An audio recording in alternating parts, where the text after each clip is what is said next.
Hello, everyone. Thank you for joining us tonight in the Gnomon stage, the Lenovo stage at Gnomon in the Hollywood campus.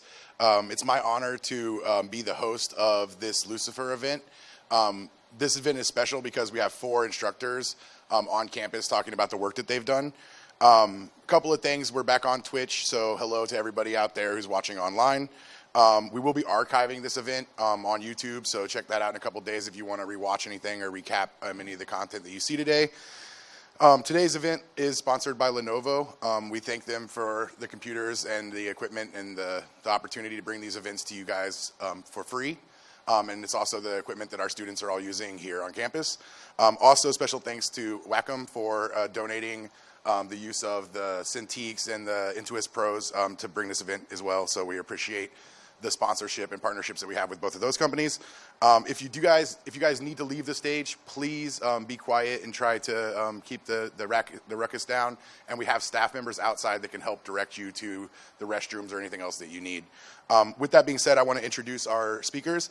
We have Beau Janzen. He's education lead for the visual effects side of Gnomon. He's also a CG supervisor. Beau has 20 years experience in digital animation production. He's served in a wide variety of projects ranging from feature films, television series, and commercials in critical positions such as onset supervisor, concept designer, production, pipeline designer, project coordinator. Some of Beau's recent project credits include Westworld, The Walking Dead series, Stranger Things, Lucifer, and The Man of Steel. Next to Beau, we have Laura Barbera. She's head of 3D at CoSA VFX. Laura is an Emmy-winning, that's a word, Emmy-winning character animator with over 20 years entertainment industry experience spanning character animation, live performance, previs, and animation direction. Laura's credits include Wally Kazam, Alita Battle Angel, Teenage Mutant Ninja Turtles, the television series, I Am Legend, Sky Captain, and The World of Tomorrow, among others. Next to her, we have Yinglei Yang. She's a CG journalist at Technicolor. Yinglei has an impressive list of television and feature film credits, showcasing her talents as a modeler, texture, lighter, rigger, and digital matte painter, and brings her professional methodologies and workflows, pipeline developer, visual storyteller, and her instruction here at Gnomon. Her credits include Gotham, Agents of S.H.I.E.L.D., Minority Report, Lucifer, The Hunger Games, Mockingjay Part 1, and CSI Los Angeles. And lastly, we have David Stripinis. He is CG supervisor at Pixamundo. David Stripinis is a CG supervisor, visual effects supervisor with 25 years of visual effects industry experience across film, television, and video games. He has had the opportunity to contribute to some of the major franchises in modern pop culture, including Marvel Cinematic Universe, Star Wars, and Harry Potter. So with that being said, take it away, guys. Thank you all. Thank you. Yeah. All right. Thanks for coming out. So yes, you have 4 of the instructors at Gnomon up here on stage. And all of us had the pleasure of working together at CoSA VFX. Myself and David are CG supervisors at CoSA, or were. Yinglei was a lead artist there at CoSA, and Laura was a CG supervisor as well. At the time, she was also animation supervisor. Now she is head of CG there at CoSA. And let you talk a bit about CoSA in general. CoSA has been around for about 10 years. It was started by 4 guys in a garage who didn't want to travel the world for work. And this is our demo reel. That's the most current one. It's got some great collaborative experiences from all the shows that have been worked on. This first stuff is Westworld. But CoSA started out as 2D house. Now it's 3D also. We're at 120 people in the LA facility. In Vancouver, we're at 40. We've opened up an Atlanta studio that has 10, but we'll eventually get up to, I think, about 40 people. We do everything. Currently, we have 10 shows in production. A few months ago, we had 18 shows in production. Our top level was 22 shows in production. It was pretty crazy. I'm thankful for 10. They're still incredibly busy, but it's good. So we have a wide discipline of artists from comp. We have all levels, juniors, intermediates, seniors. Currently on the CG team, I have 3 former Gnomon students. Actually, one of my students who was in my animation level 2 class last term. I like to hire students. So we really recognize the talent that Gnomon brings, and having to get to experience time with you guys, I get to see how you work, and it's really great. So CoSA does a bit of everything. We have an amazing effects team. We have an amazing set of animators right now. Our animation team is at 20 strong. The effects team, I think, is at 10. There's a lot of people running around. We have so many different types of shows. We do a lot of spaceship shows. We do a lot of blowing up stuff. There's a lot that goes on. We've been very fortunate, and we've had some good character work that's come through lately. Currently, we have some big, giant shows that are in production that are keeping people very, very busy, so we're incredibly thankful for it. So it's been great. Cool. And a lot of what you're seeing here is really the representation of every aspect from so many great people who have worked at the company and are currently there, past, present, future, and hopefully we see some of your lovely faces there in the future. Cool. So there's so much. Yeah. There's so much. I think a couple of the shots from Lucifer are on the reel. I took some of them out to not be spoilers for things you're going to see later on. For Lucifer, I was actually a CG supervisor for that show. You did that too, didn't you? Yeah, that was Reverie, yes. Yeah. Do you want to say a couple words on Lucifer in general? If you like good, campy devil things, Lucifer is for you. So it's about the devil who has fallen up and down and has landed back on Earth, and he's in a nightclub in Los Angeles, which is fantastic. It's where you would expect for the devil to go. And he hooks up with a detective, and now you have crime-fighting Satan with Lady Cop. It sounds very strange, but it actually works really well. There are some other characters that have come with him from hell. So the first 2 seasons we're exploring his character, and when we got into it, there were fun things happening. But it's a detective story, and it's very campy, but it's also a strange love story of like forbidden love that can't happen. But maybe would, but maybe we want to. But no, it's forbidden, but no, it should definitely happen. Oh, look, somebody's dead. We should figure that out. So there's a lot going on. But I think the fun part of it is this. You can feel the characters have fun with each other. I think the actors have fun with each other. The storylines are very silly. It's lighthearted, but there's also some good dramatic moments, and I think we saw a lot of that when we got to our season 3 here that we're going to show you guys a bunch of. So it's campy good fun. If you like cartoons, it's based on Lucifer's a character from Sandman from Neil Gaiman. So if you're a Neil Gaiman fan, Lucifer character is straight out of it. Originally based on David Bowie, but now we've got dark-haired David Bowie.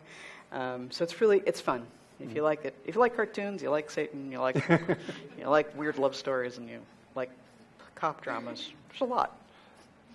Yeah. We actually inherited Lucifer come season 2. That's when we started working on it, and being supernatural, we had one of the characters here had wings, and production on Lucifer was unsure about, can we sustain wings as this part of our character? Can we keep the production level up, show these things as complicated as they are on a TV budget? And that's one of the things I want to emphasize here is all of us have worked on feature films, but this is television, which is a very different world. And everything we're showing you now, we would do it all very differently if this were a feature film.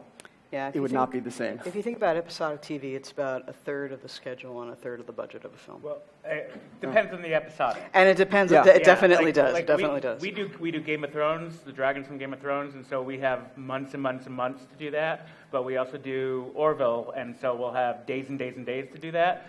So it all depends on the show, the schedule, the budget, that kind of thing. So episodic is a very loose term, but for Lucifer, what was it, usually about like 3.5 weeks you had from turnover through rolling turnover? 3.5 weeks-ish. Yeah. For the big finale, I'll mention this again, we had about a month of production time on it, but we had a bit of a heads up, so a month of pre-production to kind of figure out how we're going to do this. So imagine doing an incredible amount of work in such a compressed part of it.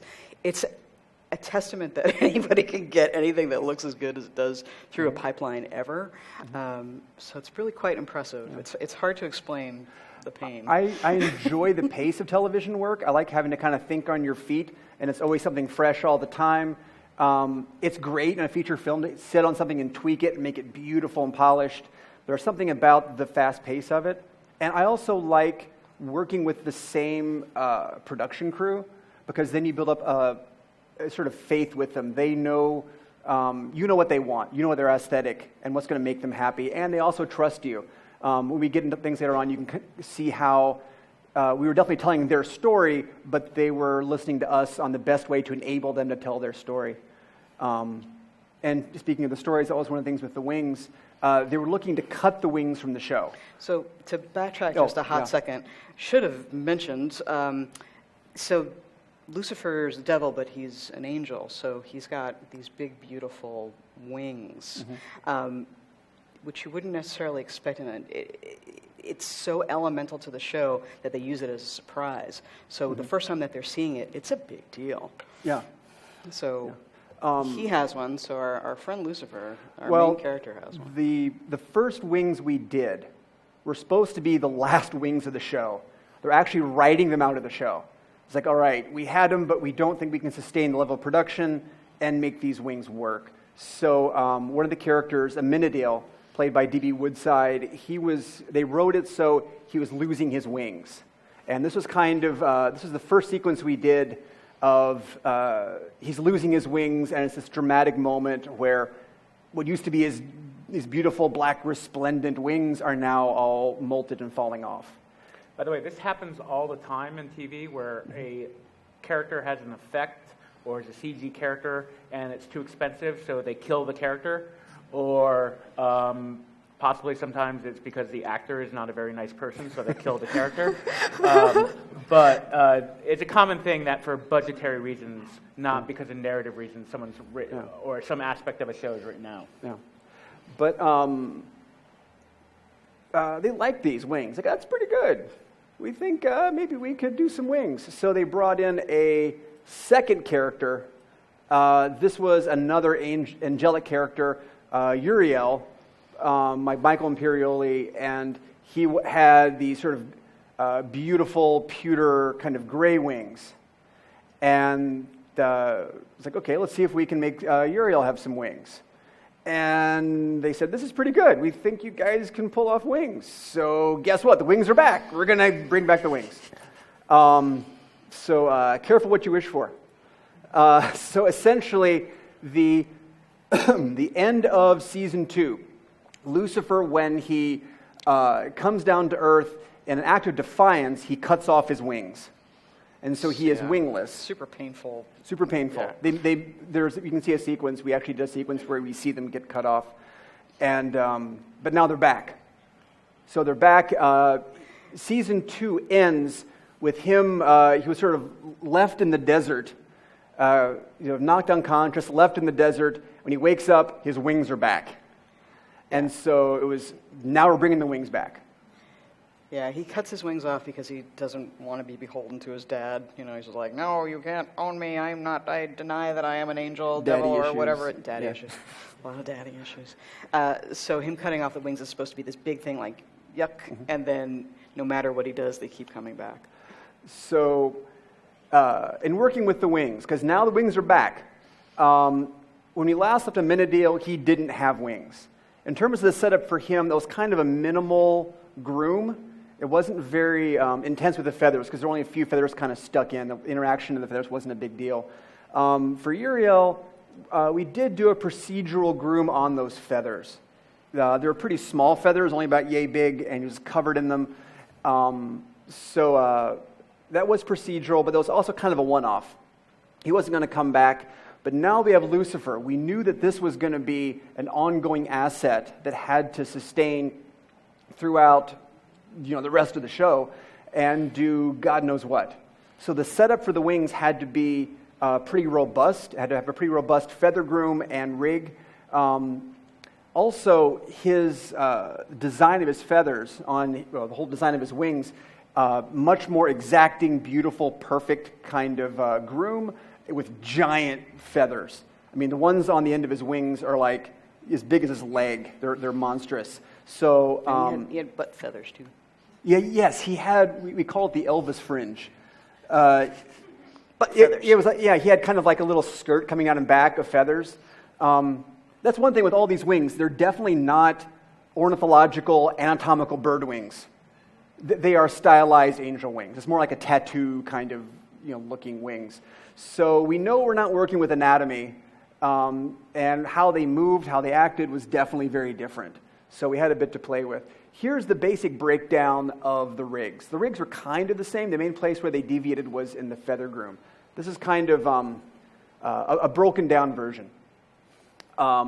Essentially, these are the manipulators we would give to the animator to control the motion. Just kind of basic kind of spine along the edge of the feathers, and that little dot there in the middle is kind of the midpoint on the base of the wings. You could use that to kind of skew the weight of the wing back and forth, and you move it ventral, dorsal. You can put some concavity or convexity into the wings. These controls would then drive a couple curves. We rebuilt a couple curves along there that were driven off of the controls, and those curves in turn would drive a live NURB surface loft. So that NURB surface could be rebuilt, smoothed out, and that allowed for a smoother surface. For those of you who are under the age of 30, NURBs are what we used to have to do everything in all the time, and then you press a button, they become polygons. But they're a live kind of non-rational surface, so that's what NURBs are. So to be clear, Yeah. Will you play it again? Play it again? Yeah, but it was basically a way of getting a smoother kind of rubber sheet inside of the wings. Overlap. That's the overlap. That's the overlap. I could have done more too. No, I know I should have done more. good. I look at that and go, I should have done more. That's your homework. So this is basically the heart of the wing. Now, for the feathers, having done enough feather groom systems, it's definitely tricky to get a specific groom out of just kind of a procedural layout. So we wanted to have a very controllable setup where each feather, we can control the size and orientation and all kinds of settings of each feather. So we worked with textured cards, and this one little feather element, we gave the animator a little curve to control there. So you can control yaw, pitch, roll, you can control the size of it, as well as bending on 2 axes, and concavity and convexity. So all those things are built into that one little red U-shaped thing on the end. That way, you can do whatever you want to that feather. Now, this feather element was then propagated out onto the NURB surface. There were 3 locators there. There was a base for it, an aim orientation, and an up vector for it. So with those 3 locators, you can control the orientation and affix that onto the NURB surface. So those are riveted on there with hair follicles, and you can have each feather move along with the NURB surface, nice and smooth. So then you can propagate out a whole slew of those, and now you have your feather groom going on. There's just a few of them. But the one feather element can now propagate for everything. And it's lightweight enough that the animator could actually work with this with the groom active. We didn't have to worry about doing a separate animation export, then to do character effects for a groom, and then go into lighting. So we want to keep it very streamlined. Here's just some proxy alphas on there. So feathers on the membrane. Now, the cool part about this is you still have maniacal OCD control over this, where you look at this and you say, that feather's not quite right. I can go through and change these things. Each feather is still changeable in the groom after the fact, and they're animatable, because we found that you have maybe a very strong pose in one way, and then a strong pose in a different. You want different groom setups. So you can key, as the animation changes, key the feathers to kind of splay out differently. So that was important. We wanted no time just kind of monkeying with like little bitty groom fixes and stuff. Implicit control, done, move on. Now, one thing we didn't put into the animation scene, we also had a fine groom that went throughout, which gave, essentially, if you look along the edge here, these little fine tufts. Basically, you couldn't pull that off with just textured cards. That was finer geometry. So Yinglei worked up a setup for a fine groom. Yeah, so the fine groom is actually a big hack since the really beginning, because Like, because people have been asking, like, why don't you do XGen and why don't you do on X-rays? And there's like so many different plugins that you can do this. We do it in Paint Effects. So I actually pick up Paint Effects because Beau is kind of like a Paint Effect guru. And then he did some like really crazy like baby hair or other stuff but with Paint Effects. And it's like, oh, do you remember The that? falling baby? Yes. Oh, that's right, the falling. Yeah, We threw so, a baby out a window for a shot. And then I was like, okay, that's kind of neat. And Paint Effects is, for those of you who didn't know, is kind of like a really old Maya inherit setup, and it's like surprisingly robust and it's really stable. So, so the way the regular creature pipeline is more like you have animation scene, and then you're done with the animation, export a geo, and then to character effects, and sometimes character effects is a separate department. And then you wait for cache, and normally for a heavy groom, you probably wait for cache for at least 4 hours, and you hand it to lighting. So that's kind of like the effects that... Yeah, it was funny because Yinglei would take over whatever random computer didn't have somebody sitting at it. And so you'd go to like check out on render or something on a computer, and there'd be a post-it saying, "Don't touch Yinglei." And it's just like every computer was always occupied with doing it. No, I only have 2. Yeah, well, that was all the extra computers we had. So it's exactly what you guys do when you're trying to render stuff and you hog all the computers and you put that rendering So do I actually we think do the same that thing at work. just go back to the earlier thing about like the TV schedule. Yeah. I actually feel like a TV schedule is pretty much like Gnomon student trying to finish their homework on week 9. All the time. It's Every day. A life of week every 9. day. Yeah. And to tag on what Yinglei said, and this will come back later, this was in 2017, so if you say 2017 and XGen, that doesn't work. Oh, yeah. You know, XGen barely works now with its implementation of Maya, but also anytime you add a different technology into anything, or Natrix, or, well, you legally can't use Yeti here in the States, you add a complication level on top of that, something else that can go wrong, as well as you add a failure point, because usually you only have one person who knows that software, or 2 people, and that can always cause a problem. So on something as aggressive as a schedule as Lucifer, you need to have as few points of conflict as possible moving forward along the production. So it was a great idea to simplify it as much as possible down to plug-in free. Yeah, so that's what we did. We just go bypass the character effects and from animation straight to lighting. Yay! Yeah. So it's pretty much like I pick up the scene from animation and then I just dump all the geos And by into avoiding my the lighting cache, scene. hopefully you can leave at 6. That's a lie. Wishful thinking. All right, so so here's a hack. So could you go back to the frame before? Oh, So there is actually 2 types of groom. Oh, yeah. Yeah. So there is one groom that's along the edge. Can I circle it? Yeah. So there's one groom that's along the edge, so that's called edge groom, and there's another groom that's actually on the surface, so we call it face groom. So there's like 2 types of it.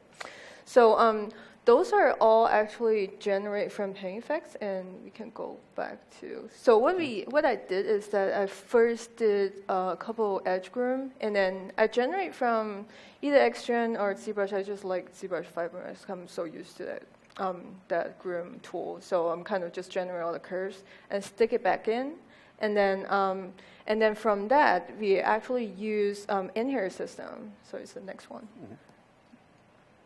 So in the inherit system, we find out that we can actually stick the individual hair onto the geometry, and we get a follicle. But although we are using inherit, but we are not using the dynamic of inherit. The whole reason for using inherit is just that we take the inherit system and take the follicle, and to get passed by one of the Paint Effects like fallback is that because you can't, Paint Effects pretty much like you propagate a geometry on top of a curve, and then you can't really control the rotation direction because it's to generate a procedural geometry onto a curve itself.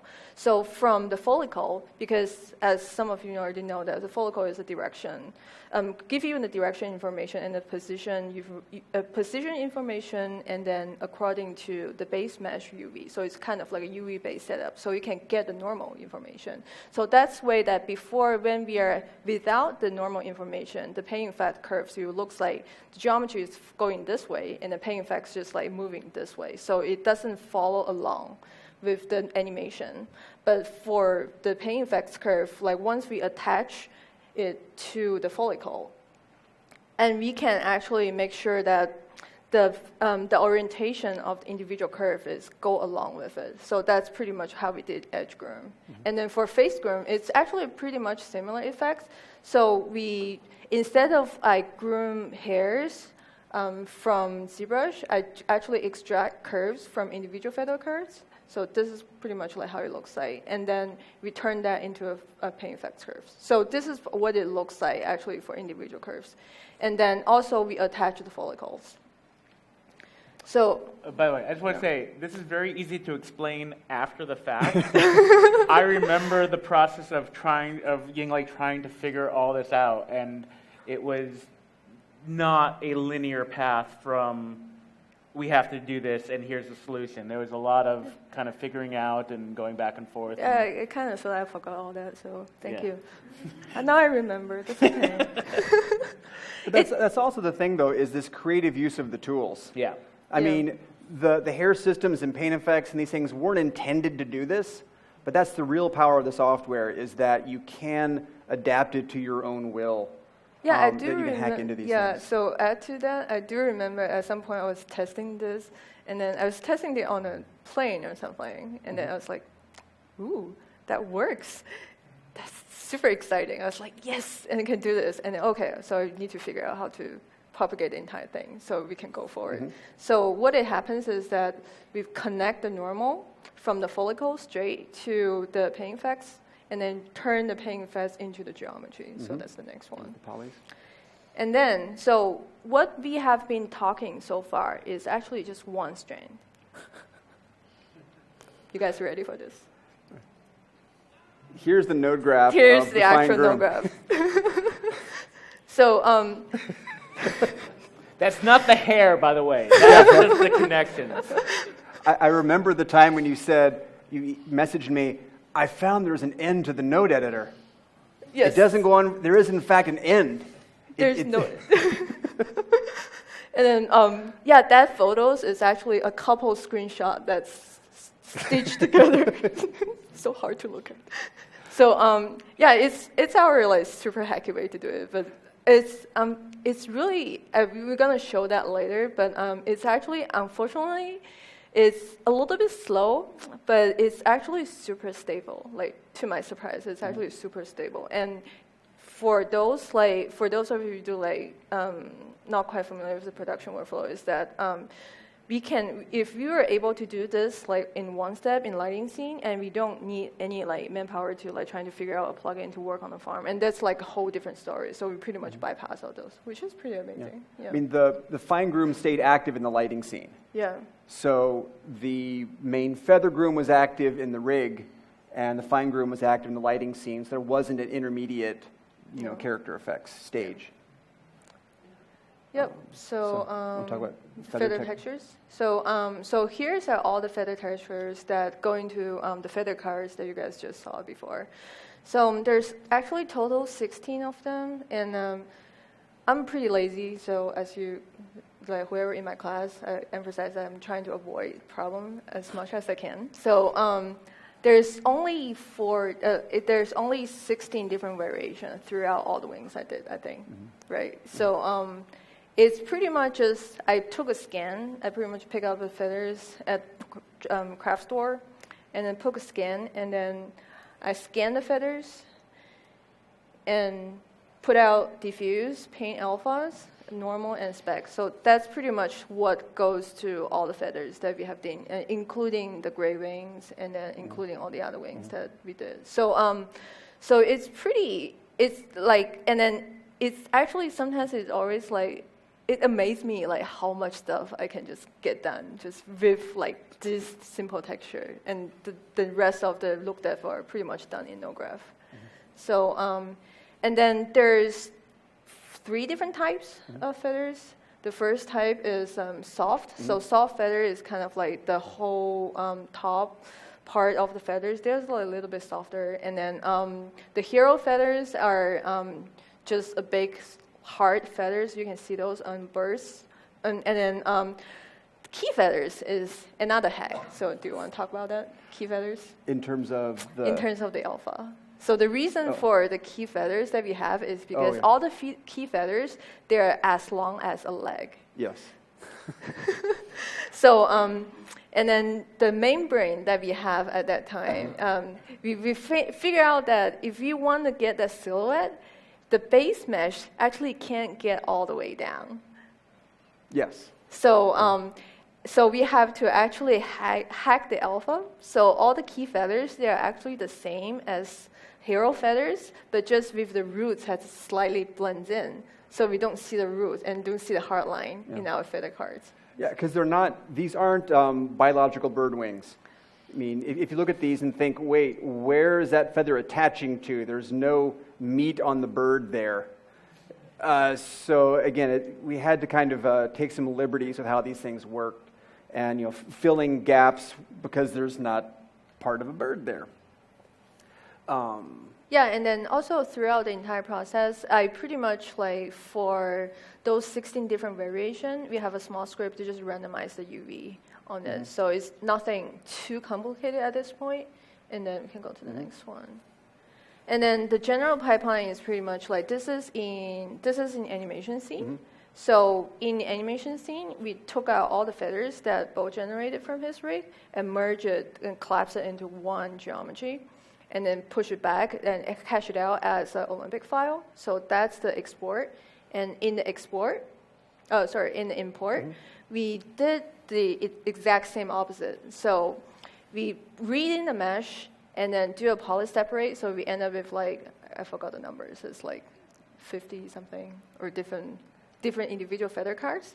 We had the whole wing was in 7 different merged pieces, I believe. Yeah, and then after that, in individual merged piece, we get into fine groom. So if there's a face feather, so we can kind of just attach a little bit fine groom on top. So everything that's in the pink box is kind of just deviate from the individual feather card. So it's kind of like a giant tree at the end, giant tree at the beginning, and giant tree at the end. Yeah, all done by script. I didn't make the manual connection. I just can't. Yeah, it was just too many. Yeah, it's just too many. So that was the pipeline we had going into season 3, and basically starts off with him in the desert trying to get back, has his wings, and most of the performances we had with the wings were primarily just him kind of opening and closing them. And we don't ask where they go when he closes them. It's magical. But after we did these in different kind of environments, different kinds of things, we got a real feel for what it takes to move them nicely and how do you light them so they have that nice kind of feathery luster to them. So we got pretty good at being able to churn these out. And one thing which was really, I think, rewarding is because of our effects, we're enabling the show creators to tell the story they wanted to tell. That's the great thing about VFX. It's not just the spectacle of it. It's not kind of hey, watch the show. We have wings. It's a show with a good story that... It's just funny. Well, no, it's not about this sequence as him flashback to having his wings cut off. And so, again, you're telling parts of the story that couldn't be told otherwise. You're helping give the storytellers vocabulary to do their thing, which is really nice.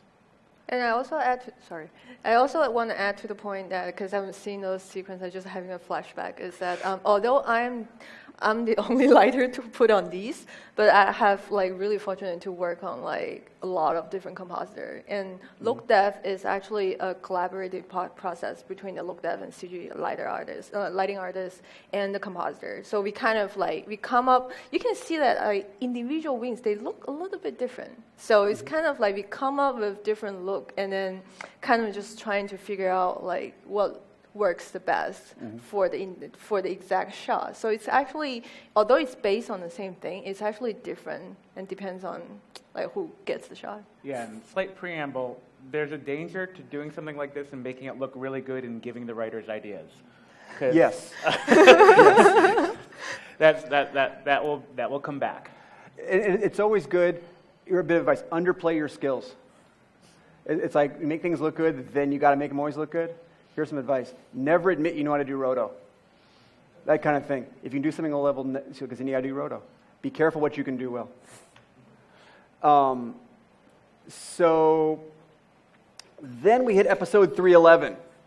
Yay. And because it's like, hey, you can make wings look good, like David was saying, let's now take this further. We're going to take Chloe, the detective that Lucifer kind of has one of those, like, are they going to get together, are they not? Chloe falls off a high-rise, and Lucifer has to save her with his wings. And so now we got people on green screen doing stunt work, and Lucifer's going to come in flying. This isn't just opening and closing and preening. We now got more stuff to do with these wings. They inadvertently open because he can't control them well, and she dies. Dream sequence, spoiler alert. She doesn't die. So, but now we have, we're getting a taste for the show creators want to do more with these wings. We're going to now have him fly and do God knows what with these.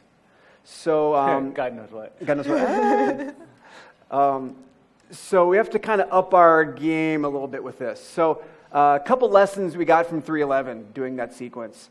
Well, good piece. It's easy to incorporate flutter into the fine groom. Because he's now falling, you have to make it look like there's wind rushing past him. That was pretty easy. Paint effects have a built-in turbulence. So cool, we can make that turbulent. So the fine groom can flutter away madly. The large feathers, we actually pulled that off. We just picked at random 3 different kind of sets of big feathers and put different texture deformers on those with a volume noise running past. So just volume noise, hey, they're fluttering. And yes, we know that when birds dive, the feathers don't do that. But again, it's not real birds. So we set up a flutter control. So that was kind of a thing exposed for the animators that hooked into all the paint effect strokes. And so now you can put a flutter on there. It's actually done by lighter as well. So yeah, because it's done at the fine groom. It's done in the fine groom. Yeah. So if we get notes, just crank it up in lighting scene and resubmit it. It doesn't takes go back to animation. Yeah. It's all just there. Yeah. So, second lesson from that, the current feather groom is not going to be able to support tight curves in the wings. When he's diving down there, the sort of bird stoop pose with these very tightly conformed curves in the wings, a little bit of a challenge because, again, these are giant slab feathers, and you're putting unnatural curves into it. So here's kind of a extreme example of this. You can get the general splaying of the feathers as they kind of compress and go in and out, but you throw a tight curve in there, and all bets are off. That's kind of an extreme one. You put a big concavity in there, and the giant feathers are just going to cross through. And yes, you can adapt and put bends and stuff in there, and you can kind of compensate. We did a few corrected blend shapes on the groom just to kind of make it fit. But if we're going more than this, we need something more robust. These feathers aren't going to support tight curvature. Last lesson from 311 is everything so far has been dev'd in V-Ray, and V-Ray is getting slow for us. Our renders are not very fast. Full frame motion blurred wings take a bit of time. We've been looking to go into Redshift with this. Yeah. But well, when the show came in, we had just started to adopt Redshift at CoSA, or they had, I should say, it was a couple of the features at the time. It was 2.0.18 at the time that we had in-house, which is the latest version, and there's a couple features that was missing in terms of being able to do layered transparent objects. Trace depth and stencils and UDIMs were the kind of main culprits, and so it just wouldn't work for what we wanted to do at the time, and that was at 201, episode 201. We started to look at it for, what's the guy's name? The first original feathers, that's when we first Amenadiel? Yeah. First, yeah. But yeah, so it was in V-Ray. When, it was 5 separate layers with all the different various outputs that had to be done, and they were like 5 to 6 hours per frame. So, you're talking about essentially 25 to 30 hours per frame all in. So, lots of frames, lots of time. Yeah. So getting expensive. So we knew that if we're going to go further with these, we had to adapt our pipeline. Then come 320 season finale. And we realized, yes, we have to update our pipeline. In a month. In the middle a of month. production. Yes, in the middle. By the way, this express train you're on, let's change the train. We got to make this all different now. And there's always other shows going on, so it's not like this is the only thing that's happening. So you're in a constant state of competing for artists. You're in a state of competing for render time. Yeah. So, yikes. Yeah, I knew that I had other shows going at the time. I had to like clear my plate off. Let's just deliver these shows as fast as we can because I have to put my full brain onto 320. And keep in mind as well, if you're in a production environment at a facility that has multiple shows, and you're talking about a season finale, that means other shows are in their season finales, which are also usually quite extravagant. And that's also in episodic television pilot season, where you have extra work in the facility, so your artist is stretched for time, your render farm is stretched for time. It becomes a logistical problem to solve. Mm-hmm. Definitely. It's finals week. All right, so here are, I did my own version of the boards here. Here's what we had for the season finale. It's all leading up to Lucifer and Chloe are being brought into an ambush where Pierce, who's kind of the big nemesis of the season, Pierce and a bunch of gunmen have now led him into an ambush into this sort of penthouse atrium, really cool space. And Chloe tries to get at Pierce, shoots him, but he gets hurt. Bam! Chloe's down. No. And then all the gunmen lay into them both. And we are now, Lucifer, to save them, whips his wings out and makes a shield, a protective shield, out of his wings. Now, Lucifer is immortal, but when he's around Chloe, he can be hurt. And he doesn't know why. The bad boy's vulnerable. So he's protecting himself. His wings can hold up, but they're taking damage. The gunmen are there, shooting away at the wings, and they're getting hit. They're getting bloody. They're getting damaged. The space has kind of a mezzanine balcony going around. So the gunmen above, and they're shooting down, and the wings are getting all torn to hell. They had a cool idea for a shot, not just outside, but also inside the canopy of the wings. We start kind of behind Lucifer's arm, inside the wing shield, and pan around to see he's there holding Chloe, and we can see outside the wings are getting buffeted by the bullets, and there's like blood seeping through now. And it's this nice close-up of him in pain, emotionally because of Chloe's been shot, and pain because his wings are getting beat up, and and smoke builds up from all this, and then when the smoke clears, they're gone. And there's just kind of blood on the floor and falling feathers, and the gunmen don't know what happened to him. Well, what happened to him is he took her out on the roof. He found out, she had a bulletproof... I mentioned spoilers, by the way. I was spoiling the whole season for you. So you guys see Lucifer? A little late now. You signed up for Lucifer event. Spoilers. He took her to the roof, left her there. I'm coming back. I'll come to get you. I got to kick some ass first. So... You should pitch every show. I should pitch every show. You need Of course, we're seeing this and going, and we have to make all this too. Great. But get this, time for the John Woo fight sequence with wings. Lucifer comes back. At the top of the staircase in the atrium is a big plate glass window. He busts through with his wings. Ba-boom, here he comes. In slow-mo. Yeah. Slow-mo wings, here I come. And he's gliding there down the staircase. At the base of the staircase are a couple of clay jar urn things. And there's a gunman also there at the base of the stairs. We kind of follow him down, see the gunman. His wings come forward, kaboom, wing chop right through the vases and knock out the first gunman. Kabam. You tell the best bedtime story. Yes. No, good night, little one. Sleep well. My son should be going to sleep soon, by the way, so hopefully you will have me to tell him stories. So, first gunman's knocked down. Lucifer comes and steps over the gunman he just pummeled. And he's there, wings are out, they're still bloody, looking really gnarly. He's ready to kick ass on these guys. Here comes the guy from across the atrium. Lucifer sees him, and he takes his wings, boom, wing clap. And the force of the wing clap throws the gunman back. He's out. Meanwhile, the guy that Lucifer pummeled at the base of the stairs wakes back up. I'm going for my gun. Reaches for the gun. Lucifer sees that, wrestles the gun out of his hand, gets control of the guy, spins him around, and time to take him and fire across the room at the 2 more gunmen that come in. 2 more guys down. He's not done yet, though. He takes that dude, he throws him away, bam, against a column. He's out finally. 1 more guy comes in. Sneak up from behind. Lucifer sees him, turns around, wing sweep. Sweep the leg.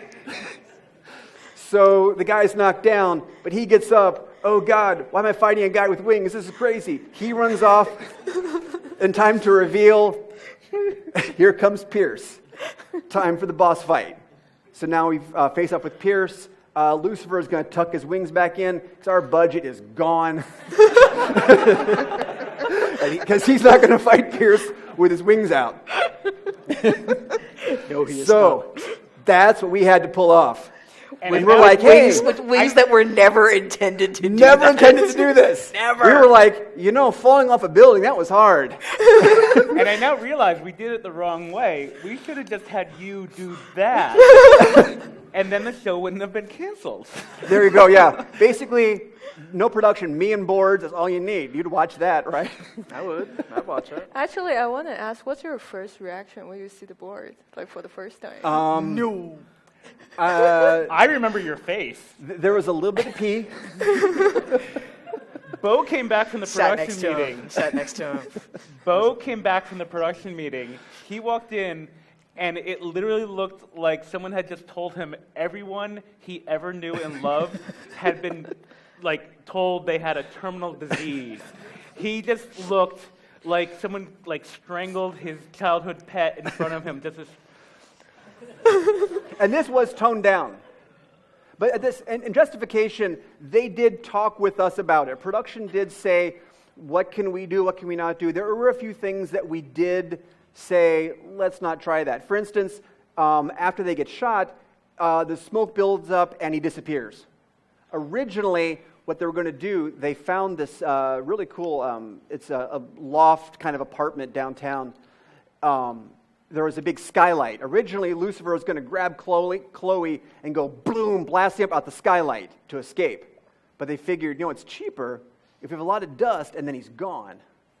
Because then you have to we had to do a digidouble of Lucifer because we can't have an actor get pushed through a plate glass window. We couldn't do, even a stunt person, you can't do that to him. So a digidouble of Lucifer, we got CG wings that are bloody now. How are we going to do that? And this happens all the time in production. Yeah. The ask is always insane. And part of the job that our job is totally hear what you're saying. It's very nice to want things. How much money do you have? Okay. So this is what you're going to do instead. Maybe. What do you think? So it's super collaborative. Yeah, that's part of the trust. That's why another good thing about television is the people running the show and you're on the same express train. And you have to rely upon each other. They trust you to tell them how much story can we tell with the budget that we have, and it's a collaborative thing. Yeah. So we were able to do a bit of pre-production. We went on set, got photogrammetry of the whole environment, and got a photo scan. We built the whole set out to scale because we have to do previs for this. We got a previs. Before we go on set, we have to know what's going on. So we talk a bit about previs. So before we built that, Beau and I had a late night. We sat next to each other, we talk a lot. Decided we needed to act out. I think you decided that. I did. Because sometimes it helps you to visually say, because Beau was going to be going on set, and it's like, well, you have an opportunity to say, hey, we thought about this. maybe you don't want to do that. Maybe you try this. So we had an evening together late where we rolled around the kitchen. Playing like we had feathers. Playing feathers and jumping off of. I weird apologize. things. I think that footage is all gone. I know it made a better event, but I it's do all not gone. know why he deleted them. Because we part of it is, like you can build out previs like this to try and figure out what you're going to do, but you have to kind of get before that. So we had the storyboards that we were looking at and figuring out, okay, well, let's shoot it here, where would we put them? We've got these parameters of, there's the stairwell that's got this banister to it, and we've also know that at some point the gag is that he's going to hit this urn. So prevising out stuff saves you a ton of time because you took this stuff on set with you, right? You showed it to them Definitely. We showed a beforehand. lot of previs on set. Just the challenge of these wings have to come out and look big, but you have to kind of, if you look at the stairwell, kind of thread the needle of coming through the stairwell. And then the timing of, you have to track him down, the timing of getting the chop with the urns, knocking the guy. There was a lot we had to figure out before you go on set. So we went there with the main shots. We knew where the camera had to be, the kind of lens we had to make for it. Without that, you're basically going to come back with garbage and you're screwed. But again, the fun of rolling around in the kitchen while you're jumping off of stuff is... and kind of, and how is he going to jump? Yeah. It was, I'm going to do it. We're doing it. I'm not going to do it. He's going to do it. So it was... All right, okay, jump. Yes. Jump it, do it. Okay, slower. No, wait, no, okay, And then wings when out. do we do the chop? Wings are out. You have to kind of, okay. Okay, here. Through, Okay, yeah, and then and jump. And chop. good. And so, but that's Who the needs fun Andy of Serkis? that's the whole fun of Mocap it. me and we're good to go. But we do that stuff all the time. Like, we have to figure it out before you go, because if we can't visualize it, there's no way you're going to be able to pitch it on set. So our goofy time probably saved a ton of No, time. it really did, because there's a lot of things like, from the storyboard, you can draw that. Like just the shape of the canopy. You can draw whatever, but how do you take this rig and actually make it fit and make it accomplish this shape and not just turn into a big silly putty mess? Right. So telling even like what lenses to work with and the timing, the director on this shot, the director on the show was great. His name is Eagleson. Legit name. He's this giant, tall Viking dude, awesome director. But he definitely listened to us because he wanted our information as to how we already planned this out. How can I make shots? They're going to make the best possible effects. So here's a shot of the set. So you can see the stairwell there. So we knew kind of the parameters he had for coming down. There are the vases, breakaway vases. Now, we did have a photo scan of the whole thing, so that helped going through. Again, so if you want accurate camera angles, you want a scale of your set so you know how things are going to frame up. But what an incredible challenge to say to yourself, well, this guy's got these giant wings. Like, how do you slide them through that tiny little triangle of space? It's crazy. And it's one of those things you don't realize it's a problem until you get into 3D space and begin to problem solve it out. So, what you kind of realize? This is like someone's apartment? I thought it was like a bank. No, this is an actual.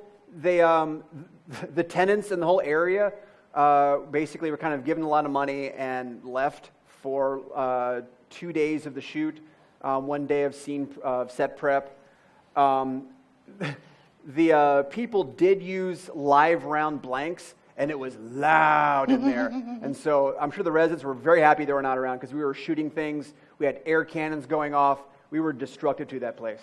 So you like when they're shooting stuff, you don't realize that there's a guy who's like tucked behind the front of the urn with a little trigger that is going to blow the air cannon, that's going to blow the urn, that's going to blow into a guy's face. Yeah. Like there's so much stuff that you don't think about it. Like it's seamless. It's really cool. The set was kind of nice that we had a lot of places we could tuck a witness camera. We always had... Do they know what a witness camera is? What's that? Tell them what a witness camera is. They may not Witness know. camera, okay. Well, I was going to say, when you see Lucifer from the front, you aren't seeing any of his back. And we need to know how his back is moving to track wings onto it. Just having the silhouette is not really enough. So he had tracking markers on his back. I do have shots of his tracking markers here, but we always in sync with the actual camera. We had one going opposed, kind of hidden away so it wouldn't be in the shot. That would get a back contrasting view of him, of all the tracking markers. And it was nice. I mean, they always would do the clapboard mark for the witness camera and for us, so we know what we can always sync that up. And we shot HDRs from a Ryko Theta, so we had light balls of everything. We were good to go. So having the cameras in different places when you go for animation, now you're seeing what the possibilities are for how the movement can be, for where you can tuck it in. Yeah, here's the tracking marker. Yeah, so you may not think why would you want to know what's going on behind it? You'll never see it, it's not in camera. But when you're trying to visualize stuff in 3D space, sometimes that extra little bit of business helps it. So. Yeah, definitely. So in general, for all the wing shots, we had to have a witness camera in back to see how his back is flexing and moving to track the wings onto there.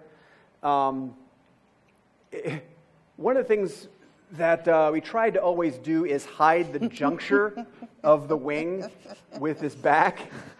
So please, let's have a shot where it's this. Yeah, exactly. It's like, all right, we got to figure this out.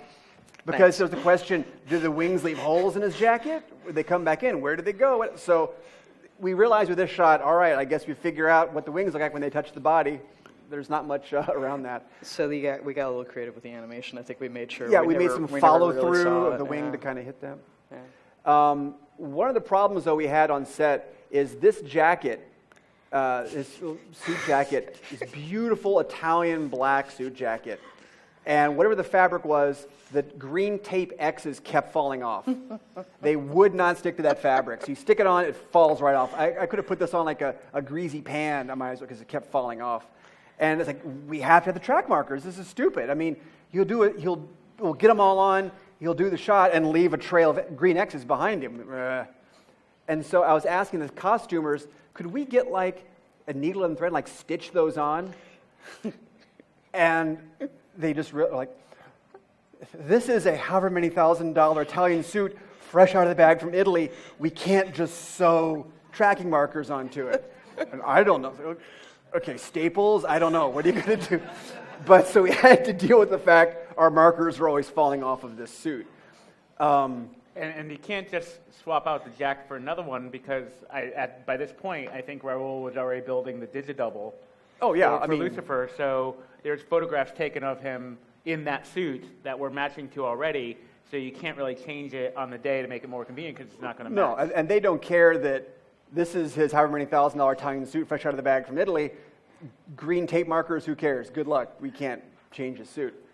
But oddly, they let it get dirty. I don't understand. Well, yeah, I mean, that set got really dirty. Especially if they blasted that vase. I'll show more of that in a bit. But by the way, there's the atrium window we did not have to blow them out of, which was nice. Yay. Yeah. And it's always fun to block shots of things that aren't there. So in terms of Tom's performance, of how do I sweep, where are they going to be? How are we going to do this? How are we going to frame the shot? They are relying on you on set because in your mind, we worked with the wings enough, we know kind of how big they are, how we can move them. And so that's always fun to block things, invisible bits. You also gave, like, Tom Ellis, Mm-hmm. he's super generous, nice guy, and was really good about, I think, taking direction, because you were able to say to him, like, do stuff that... Yeah, he'd throw ideas off of it. How if I do this? What if I roll into it that way? Because you figure you are augmenting their performance. I mean, technically, these are his wings, but he doesn't really know how they work. It's a puppet he doesn't ever hold in his hand. And so, you're trying to work with him. And it's a great collaborative effort. So he's like, could I try this? Could I do it this way? Again, because he's performing with a thing that you're then putting on top. And how we use so much of the performances to drive the wings. I mean, even like, they're kind of gesturing with the wings and standing there, little facial expressions. This is when he kind of takes a breath. Yeah. All those small things. So anytime he does stuff, like you'll see when he shucks the wings back into his thing, he does this like move, and you're like, well, what the hell? How do we? or that's our visual timing cue for right. So the partnership that you have with those guys is super huge. Yeah. And I think they like it. Like they know that, like, the better their performance is, the better the end product is going to be. Oh, yeah. So they're really helpful. They're usually really helpful. So that's what we had to work with, and pipeline updates to make this work. One, rework all the feathers so they can now adapt to extreme poses, because it's now going to be bending, twisting, doing God knows what. Migrate everything to Redshift, because V-Ray is not going to let this work. So the whole pipeline in V-Ray, gone. Because there's also so many iterations, you know what I mean? Like, yes. you'll try something out in animation, and it's like, well, it'd be better if it did a little, and then, oh no, we have to render that again. Yeah. So here was my quick wonky cheat to have these giant feathers work with high curvature. Because as you remember, we get the nice splaying. I want, when the wings kind of compress down and go out, that you get more overlap and they splay apart. That we want. But when it gets all curvy, that's when it breaks apart. Now, how can we get it to go along with the curvature of that NURB membrane? Well, obvious solution is, hey, wrap deformer. Just merge the feathers and wrap them all onto the membrane. That works, looks like garbage. Because they're all kind of one solid rubber mass. When the wing compresses, they just shrink when they stretch out. They're scaling, and it's a feather, like it can't scale, so you have to maintain the dimension of it all the time. You want to see that overlap of the feathers as it compresses and accordionates in and out. So here was the wonky solution we came up with. We realized that all that sort of accordionation to get that the collapse and expanding, the splaying of the feathers, all that's coming only from the rotate Z of the rig. So if you look at this head on, we're looking at the Z axis, and in Z, it's fine. It's the other axes that throw it off. So essentially what we did, the animator's working in all axes, making it move like they want to make it move. But there's also a parallel, when we export the animation, we're exporting a parallel animation of a membrane that only takes Z rotation. So we get just the in and out motion of it. None of the back and forth, the concavity, the twisting, none of that's in it. But the Z is giving us the splay. That means we're good to go. So what we can then do is merge the feathers into one mass, and we wrap them onto the splaying membrane. That's a planar thing with only Z rotation. That's wrapped to that. Then we blend shape the flat one onto the curvy round one. So then we get the cached of the splaying animation, but then after the splay happens from the Z rotation of the rig, then it wraps onto the rig with all the concavity and convexity going on. And that got the job done. So we can't bend these into impossible curves because the feather's bending, we're still getting the splay to it. So that worked. One thing, we did not use Maya's wrap deformer. If any of you have used wrap deformer, you're probably thinking, that's cool, but it's really damn slow. How can you work with something so slow? What we actually ended up using was, in the soup plugins for Maya, we used the retarget. And the retarget acts similar to the wrap, but it's much faster. So that was the process of animation. Animation worked interactively with wrapped feathers or retargeted feathers. So animation could see them, but they're rubbery and crappy. We had to do a separate character effects step. We tried to avoid it, but we couldn't really avoid it, which would do the two membranes, wrap on one, blend to the other, then export that out for lighting. Yeah, so I also want to add to that. I just remember, because as you guys can hear, like there's so many rig iteration, and then actually rig iteration is actually strictly tied to the lighting as well, because what I did is that I have to record down like what feather is where so they can assign the texture. I'm not going to individual lighting thing and assign the texture manually. Yes. So what I was doing, and what we were doing at that time is that every time he was like, Beau was like, I need to update my rig. I was like, what? And then I would just go after him, like, how many feathers are you putting in? How many feathers are you putting in? And then one thing I actually ended up doing is I had like You have more feathers. Yeah, I'd had at least like a dozen feathers that weren't being used. Yes. But they were on standby in case we need more. At least we'll put them in now so they exist in the lighting setup. And if we need to kind of fill in a gap, fine. We're already there. We'll plug them in. They're good to go. They're not going to break any scripts. Yep. So, but then R&Ding. Okay, now we got feathers. Now we have to make them bleed. So we actually have a little bit of panic, right? While you're on set. A little bit of panic. Oh, a little bit? Yeah. So while you're on set, we were thinking, because we already know like we need to do bloody feather, and we know that there's a feather animation, the blood animation going on there. I was like, okay, so we did the first R&D based on the original texture that we have and with action. So those are all action feathers. And then we put some blood in it. So the original idea was, we just put like animated texture onto individual feathers. And that animation, I believe, is 200 frames, right? Yeah. Like around that. About, and then yeah. it's a little bit fast.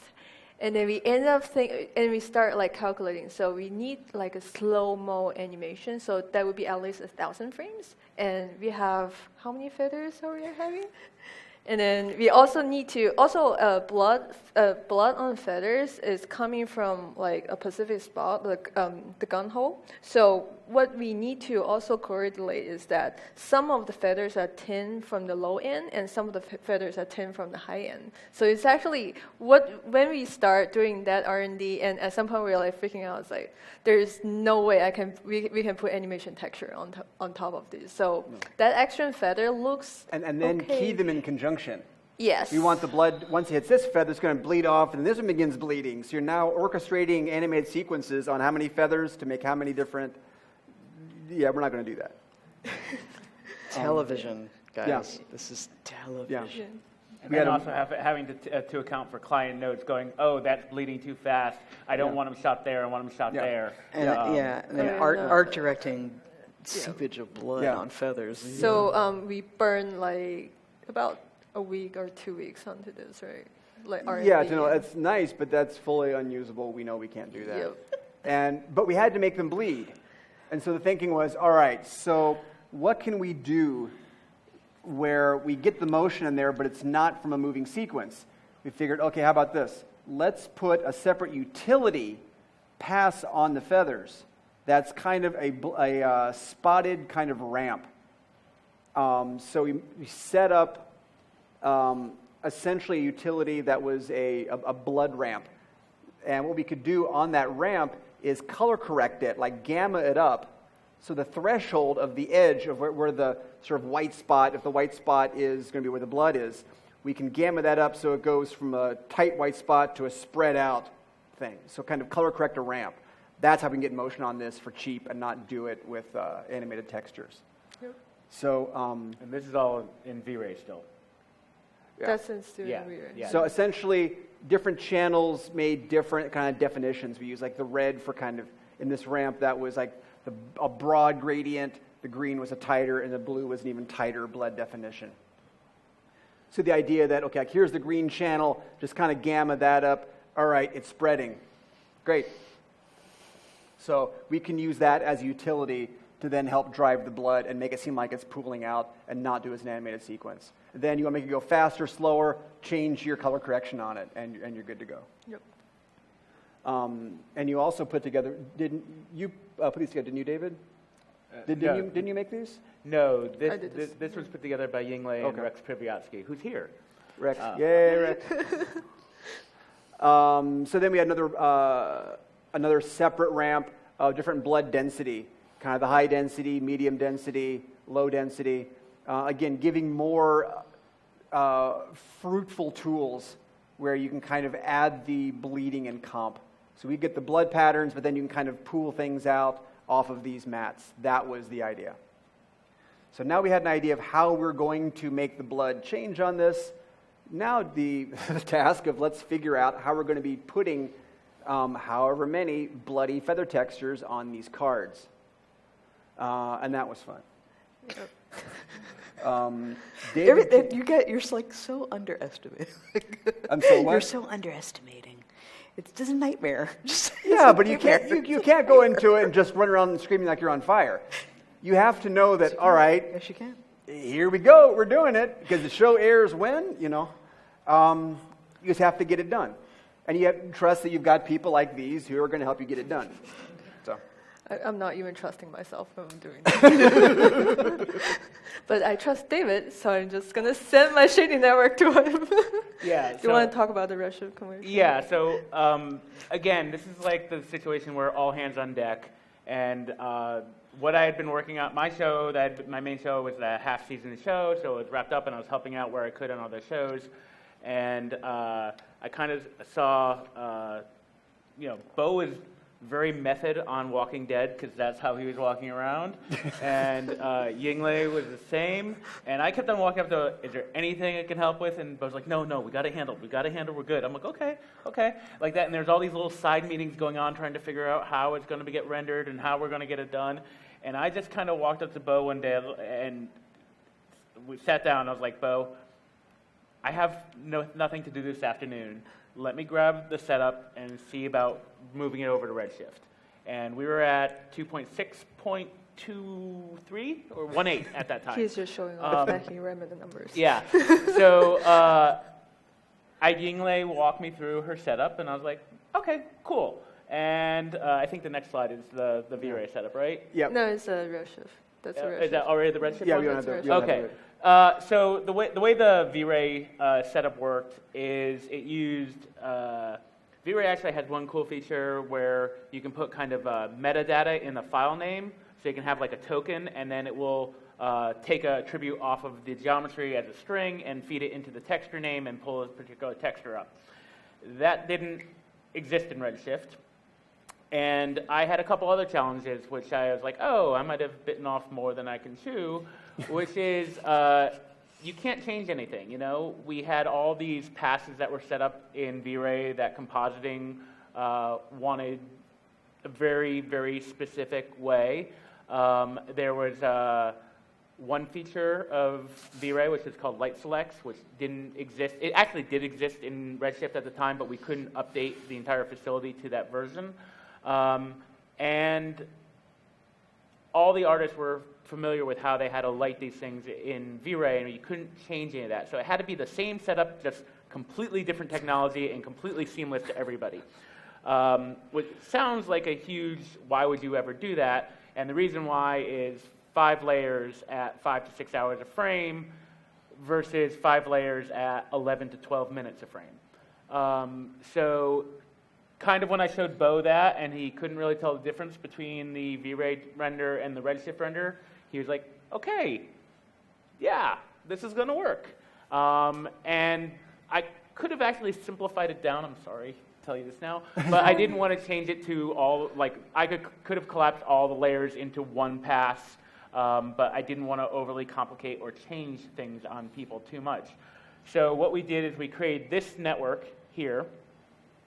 And so this is actually, what I'm doing is I'm pulling off, what you could do with Redshift is you could pull a number off of a piece of geometry and pass that into the shading network.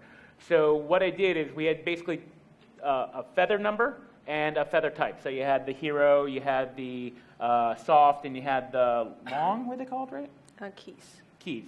And then you had like one of the 12 textures coming off. And so I just, there were words on the V-Ray setup. So there were words, I set them up as an enum attribute, which passes you a number. And so the feather type, I multiplied times 10. And then the feather number, I just kept it and then added them together. So it was like feather number 19, feather number 29. And that fed into a gigantic switch network, which controlled what texture was going to feed out into the whole network, feeding into the bump blender, feeding into the shader, and trying to replicate every single node that is in V-Ray in Redshift and have it look identical. One of the big challenges there is everything in V-Ray, every texture in V-Ray is darker than it is in other renderers simply because of how it treats color space. So you have to kind of throw a color correct node into the network and match it exactly, and it's not like multiply it times 0.8 and it's going to be the same. You had to kind of match it mathematically. So yeah, I created that in about a day and a half, I think, finally getting it all together. And then Yinglei was like, I also have these other passes.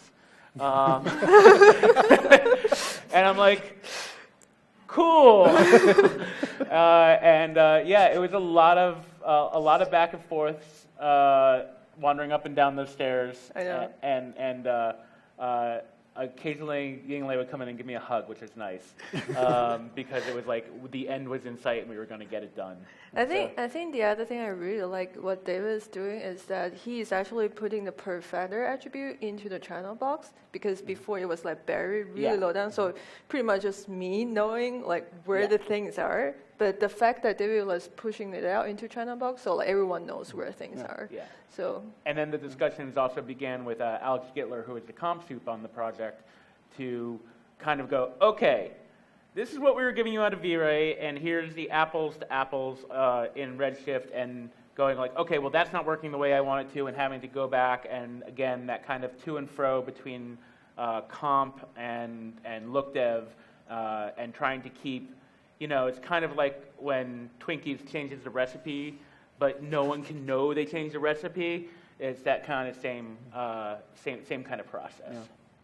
One of the things you said is that to choose the kind of feather you want, there was a channel in the channel box for each little feather card that was, what feather do you want this to be? And we ended up making a library of feathers, because now we have... But by we, you mean Rex. Well, yeah. We had a library here of clean ones, different stages of being broken. We had, of course, the hero keys in soft, different kinds of blood splatter, coming from different directions, different sides to kind of be able to tile these together. Oh, wait, that wasn't enough. We also ended up with these. So there's our library. Each of these you see have a number. So there's a corresponding number for each one of these. And You'll notice your UDIM numbers. yes. We didn't expect that it goes that much. I originally was trying to just enable like 40 something. I think it's enough. It's like 3 times as that. Yes. Yeah. Yep. Sorry, So Rex. we actually, one of our artists on this is here with us now, Rex. Rex was in charge. He's going back there twitching, seeing this again. Look for the guy twitching. But he was the one, it was almost like building out a mosaic. So taking your feathers and bit by bit placing in where the blood damage was going to be. We want a blood splatter here, it comes down this way, and it's going to be cleaner over here, and more blood over there. Break these up over here like that. So basically assigning per feather all the appropriate tags to get the right textures to flow in on those. Yeah, I only want to add to that is that we literally have 2.5 minutes of feather texture. Yes. he did. He took all the textures and put them into a QuickTime. Just put them on. It's like a really frenetic, insane, boring QuickTime with just feathers, just feather going. So that was. And then Rex also has Nuke, because we actually did all the feather texture inside Nuke, so it's kind of pretty much just compositing. At some point, he was coming to me and like, my Nuke script saying there's too many reads nodes. By the way, that's also how we refer to everything after CG is, it's just compositing. But you can imagine with the complexity, the number of textures being wrangled and stuff now, we had to basically set up our own kind of toolkit for running all the shaders. So we like the icon of the... That's your feathers and put into my icon. Yeah. Yeah, it was, this was just like a bunch of Python that, this is also like kind of where I was like, when Yinglei was walking me through all the steps, I was like, you can automate a lot of this. Yep. And it was I started to write kind of Python after Python after Python of doing all this so that it was all in a UI and yeah. Like, for instance, adding the attributes, getting that plugged in. So you can see in there the... Yeah, so on that side, so those are all the artist control that is exposed to the artist. So you add in the translucency and saturation, which I really like. Yeah. Because normally before what we do is that we can't really individually control like how much translucent those feathers want. And then when the feathers are backlit, and sometimes they're like right in front of a lit window, so it looks better when it's actually translucent. But we only want certain feather that has translucency, especially the big one, but we don't want any translucency on the smaller one. So that's where those things coming from. So if you're wondering, this is like one of my favorite tricks you can do in multiple renderers, but there's one shader on all the feathers. That is it, one single shader, but they all had a separate texture and separate properties of all of their different channels, because you can pull the numbers off of the geometry and pass them into the shader. So you can add all sorts of individual things, and that way you can control the look of the shader per feather, per shot, if you needed to. If it's like too specular, you can change that. Not necessarily in this case, because you don't necessarily expose all of that to everybody all the time. But yeah, it was, that's how we did that.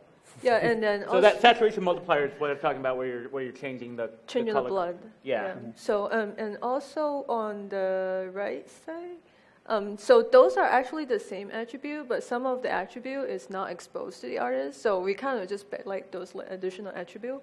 So we kind of just bury them, and just in case if there's anything happen in the end, which is actually something happen in the end that we have to end up to using, which is nice that we just have it there since the really beginning. Yeah, because we did have we were near the end and already had several versions of every shot done, and the client came back and said, "Oh, we want the feathers when he comes back in to look more like dirty and scorched." It's like, that's not really in the shader right now. So basically, it was like, okay, another utility map. Yep. We already had like the maps for doing the blood pooling, so we made another with some different noise patterns on there. And, so just trying to let it be expandable so you can plan ahead just to take on, oh, look, here's a new, a new pass we want. And then the other side effect of this, of switching the wings over to Redshift, was they had been building a digidouble of Lucifer all in V-Ray as well. And all of a sudden, this had to be in Redshift as well, because it's all one render. And so we started to have to move. At the same time I was helping Yinglei with this, I had to help Rob Seaton with the demon face and the digidouble, moving that over to Redshift. So it was like things spinning out of control of. Here are some of the extra passes, the AOVs in there. Yeah, so those are all for compositors. So how many AOVs that we are doing? All the AOVs.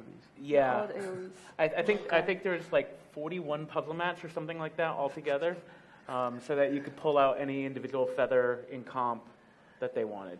Yeah. Yep. And another cool trick, because poor Rex was working pretty much blindly. Like I'm putting in patterns on feathers, and right now they're all gray. I can't look into the eye of the Demogorgon directly and see what's going to happen until I render all this. So how do I get an idea of what the feather tags look like? So what we end up doing was like Rex still have to paint in numbers without really looking at the patterns. And then, but we make it a little bit easier, just make a wireframe color for him so that he knows, like, okay, so I forgot the exact, like, red is the bloody feathers, and blue is the broken feathers, and green is the clean ones. So, so he can kind of see, like, what's going on through the wireframe, kind of. And the saturation was like so saturation is by like how far in the UDEM space. Yeah. So at the beginning, it's kind of like less broken and less bloody. And when it goes up, but actually, I think Rex breaks the hierarchy in the end. So he just lives in the number by himself. Yeah. So it's. What's that? So let's see, this one. The shader input to override for different passes in there. Here are the tokens. Yeah. Those are the V-Ray tokens. Yeah, that's the the V-Ray V-Ray token, tokens. Yeah. So in the end, library of diffuse maps, library of normal maps, and library of spec maps. And we ended up with this as our turntable of the feathers. It's all one shader, but just different maps and settings all being piped in. Yep. Had our additional AOVs in there. Some of the different passes we had, there was actually, if you look at the one on the lower left there, 3 different gradients. The red channel was a gradient from the base of the feather out. The green was a gradient from the middle out, and blue was a random one for adding randomization. And again, on top of that, we also had we had to rely a lot on comp to dial this in, just because we didn't have time to. Oh, now we're putting scorch and burned on this. We couldn't dev out new shaders; it was getting too unwieldy. Yeah, and the neat things I would like to mention is that because we are like in such a crunch time over there, and then we didn't have kicked off at all when we were doing the first lighting because we don't have time. And then what I was like super impressed is that I hand off script to Rex, and then he's kind of like the first artist on the lighting. I was like, I need to write other stuff. I don't have time, and just please teach other people. And then it ends up like what happened in the team is that they're really like just teaching each other for the tool sets without like even us like involved. They just teach each other. And then that was on a Sunday, I remember really well. And then on Monday when it comes in, I was like, oh, so they all know the tools, right? So they can kick out like a sequence like pretty soon by Tuesday. And Beau was like, "What are you talking about? We already have the sequence." So like, holy shit, that was fast. Yeah. So. Well, also we did have we propagated out that tool set, so essentially the lighting artist could hit this button, bring in the Olympic, hit this button, and this happens. To kind of, it was very script driven because they couldn't be making all these connections and busting things up themselves manually. So. We did do kind of a mild kickoff of, hey, here's how to use the tool set for importing stuff in. I think it's more like a warning, like this thing is coming. And you could also tell which lighting artists were working on Lucifer shots because we warned them, this network is too big to call up in the hypershade. Don't open the hypershade. So one of the things we would basically do, here's your tool set, I have a post-it note, we're going to put this post-it over the icon for the hypershade to warn you, don't hit that, because if you do open it up, you're going to crash your Maya and have a bad day. So you can tell, oh, look, who's lighting? Well, he is and she is. Okay, look for the post-its on the monitors to cover up the hypershade button. That node graph for the fine groom, we had similar ones for the shading networks as well. And the other benefit of this is that as a lighting artist, like dealing with AOV is like really such a pain because we're like pretty visual person and want to actually focus on how to make things look good. And AOV is kind of like the technical side, like puzzle mat and also the technical side as well. So what I found like really beneficial is that like all the artists don't have to worry about those things. They just focus on the lighting. Like all their time is like just making things looks good, and that's actually the only things that they should be care about. Yeah. And then also removing that from, well, not removing it from the artist's control. That sounds brutal and mean. But if you automate it, that means that when it goes to comp, all the mats are named the same thing every single time. There's no typos. No one forgot to do it. No one forgot to. It's very consistent going down so that it's clean and it's expected what's going to go into the next step, which means that comp can start to pipeline their stuff and build templates and all the stuff that they do. But that's just compositing. All right. One caveat I want to make. I'm up here saying how, the setup we did, opening the hypershade would crash Maya. That's not the most professional, polished kind of pipeline. But again, the caveat, this is episodic. If we had several months to dev this out and make a more elegant fix, opening the hypershade would not have crashed Maya. But that's where we were to get this done out in time. By the way, if you're wondering how I did the look dev when I couldn't open the hypershade, it's because when I started to crash, I started to actually just write code line by line to build the shader network. without opening the hyperstage. It's like reading the Matrix. Kind of. Yeah, like literally doing connect attribute A to attribute B, and see, then hit render and see if that worked, and then so on and so forth. All right, so here's the first sequence. Here is Lucifer and Chloe been brought into the ambush, and they're going to get shot at. And I can't. Not without stopping you. No, detective! No, this can't be happening.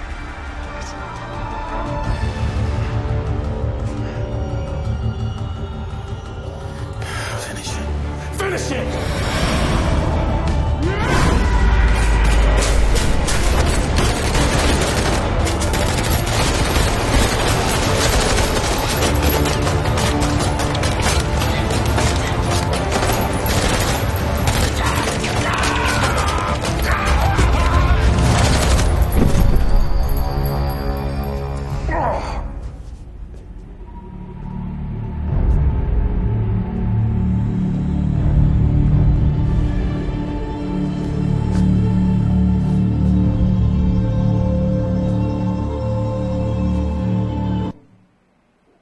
So one sequence down. Some of the things, kind of looking back, other effects. Obviously, blood on the floor. We had to render off blood. A lot of these smoke elements were, in fact, 2D. We had plenty else to sim. There was no need to have to sim also, just kind of smoke in the air. You can see now a bit of the pooling blood. If you look at some of these spots, the blood actually does kind of spread out there, thanks to color correcting ramps and not having to animate out sequences. When you look at the feathers flying off of, and that was a mix of actual keyframed feather bits, and we did in the lunchroom shoot some feather elements. We went to the craft store, got some chicken fuzz feathers, and made elements on black Divotine. Another fun, kind of unexpected thing was we had to have the feathers, as they get shot, they have to take on damage and go from a clean feather to bam, now you're a bloody feather that's all gnarled up. And you can imagine that we've already gone through and kind of isolated this feather gets this feather gets that, but we're now switching from now you're clean to now you're bloody, which was a little bit of a unexpected, well, not unexpected, but kind of another surprise that we have to figure out. So here it is sort of in slow motion. You can see the feathers are actually,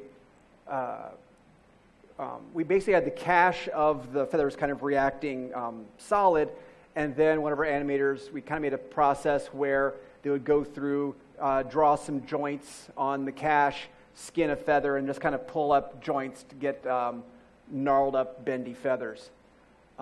Then comes the question, how do we then make the gnarled feathers become bloody? And so the first thing we actually do is that we just go to Rex and just have him make another set of tag with full feathers. So we actually end up with two different look depth in this. So one look depth is just a clean, not clean, but somewhat clean feather, a little bit dirt on this. And then a fully bloody feather that's ready to swap out. And then and we have Peter to painfully putting rig on individual feather to pop it. And then after he's done, I think he did 70 something, right? Yeah, that's the thing. We wanted to give the animator freedom to just move things at will that look good. Yeah. And wanted that work to plug into the shading so when it moved, it would pop from clean to bloody. Yeah, so, and then when that scene come to me, I'm like, I'm not going to do keyframe on 70 feathers. So I find out there's actually another trick that's pretty handy, is that there's also a soup node called compute velocity. So for those of you not familiar with soup, is that soup is pretty much, it's a pretty awesome plugin, and a lot of data transfer between different soup nodes is actually an array. So array just like a giant numbers. So you can see that there is actually a giant numbers list, giant list of numbers like right in the middle of the screen. So that's showing the velocity. So what we end up doing is that we just put velocity, compute velocity nodes on your individual feathers, and once the feathers velocity hit a certain threshold, we know that, oh, that feather is getting hit because the velocity is up, so which means that it's moving. So we swap it to a separate feather, so we can go to the next one. Mm-hmm. So by doing that, you pretty much have 2 caches and 2 different look depth, and just swap between those 2. And once, if we are on the bloody feather side, it's not going to swatch back when it's when the velocity becomes 0. So that's how we did it. And surprisingly, it kind of like did it pretty quick. And also because all the feather tags are there, so we can also control like what type of blood that comes one, and then we can just do it real quick. Yeah. Yeah, and so if they wanted, let's now move this one, it wasn't a big deal because it was all just procedural animation to drive the visibility swap. And because it was between 2 identical copies of it, the velocities worked fine and you didn't have motion blur problems. Yeah, it was pretty much just turning things on and off. Yeah. So, yeah. All right. So for the fight sequence, Lucifer's bursting through the window. So, of course, we need to have a digi-double of Lucifer.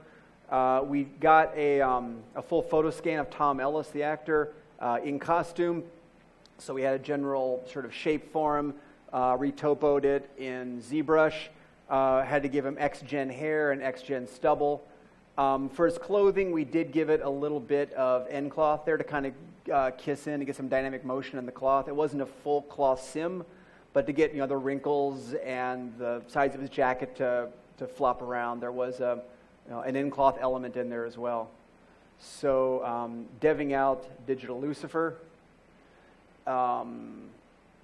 Then here is the final fight sequence.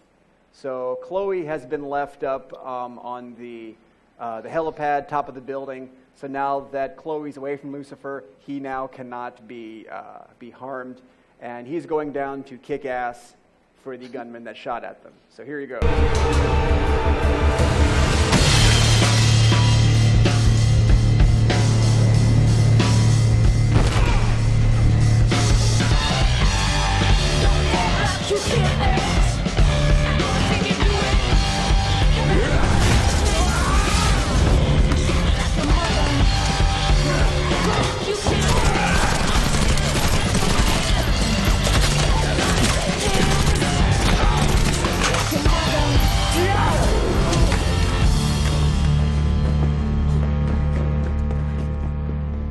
I guess it's just you and me now.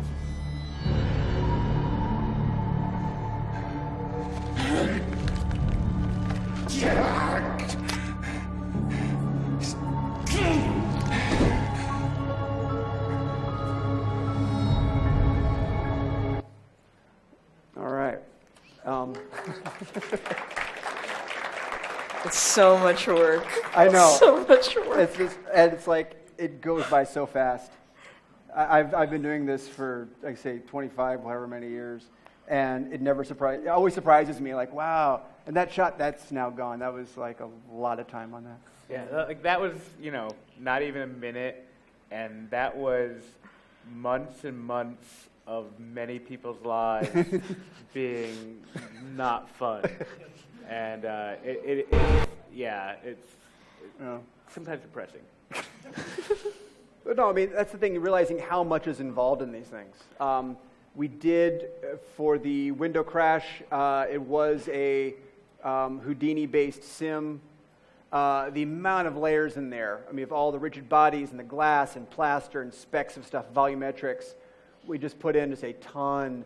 There's all the utility maps. Let's see. There's the dirt map of all the different noises we added in there after the fact. So, and kind of all that work, it's kind of nice to have it silhouetted behind. It looks cool silhouetted, but it's also like, but we made it really nice and you didn't show any of it. But it's dramatic effect. You can't be afraid to hide the work if it looks better. You can't be in love with it and say, make it all visible. One thing I was honestly pleasantly surprised about on set was this shot, because we pre-vised it out and we knew the camera lens, kind of how it had to move. It was on a dolly, going to be from here to here, tracking him down. And they set up the vases. They were breakaway plastic vases with an air cannon off to the side. So we painted out in comp. There's a big air cannon right in front of it that just shot it and blew it up. And I fully expected that we couldn't coordinate the camera move, the air cannon, the stunt, all that wouldn't work in conjunction. And we were fully ready to do a CG version of the vase. We did a photo scan of the vase. We had that. We're ready to go. And they practiced the shot just many, many times. The camera guy was there. He was actually kind of like in a blast cover because he knew all this crap was going to be going over him very soon. And the air cannon, there was the practical effects guy was at the ready to trigger that off. They rehearsed it, and the first take just worked. It definitely, the amount of smoke it made was a little bit unexpected, that he hits it and boom, and it's a frame full of smoke. It did segue well to the next shot where he emerges out from smoke. They want him to be kind of this coming through the smoky, wall of cloud to be dramatic. But I was pleasantly surprised that worked. And kudos to the stuntman who just took this air blast of vase in the back of the head. I have nothing but respect for stunt people. I mean, you're on set and you see, you're covered in pads and they got rigs and stuff to help you fly and do whatever. But this dude is the one that later gets thrown into the column, and shot after shot, this guy was basically running at a column and flinging himself spine first into that column again and again. And you just get up and take it again. Yeah, that's talent. I'm in awe of those guys. Say what you will about VFX and long days. We don't show up to work going, I might become paralyzed today. So, yeah. Yeah, when we throw a spine against the wall, it's more metaphorical. Yes. So emerging through the smoke, there was no smoke. They put smoke on set, but not for this. So we had to have them kind of wisp through. We did some sims to get the smoke on that. You can see all the utility passes going on there. Of course, the broken window, we had to add in window damage and whatnot behind. As you can see some of the split screens, the original shot with, you can see there's a rig in there we had to get rid of. We had green screen for all the fight sequence because we had to put in a damaged window back there. Another thing, a good coordination with,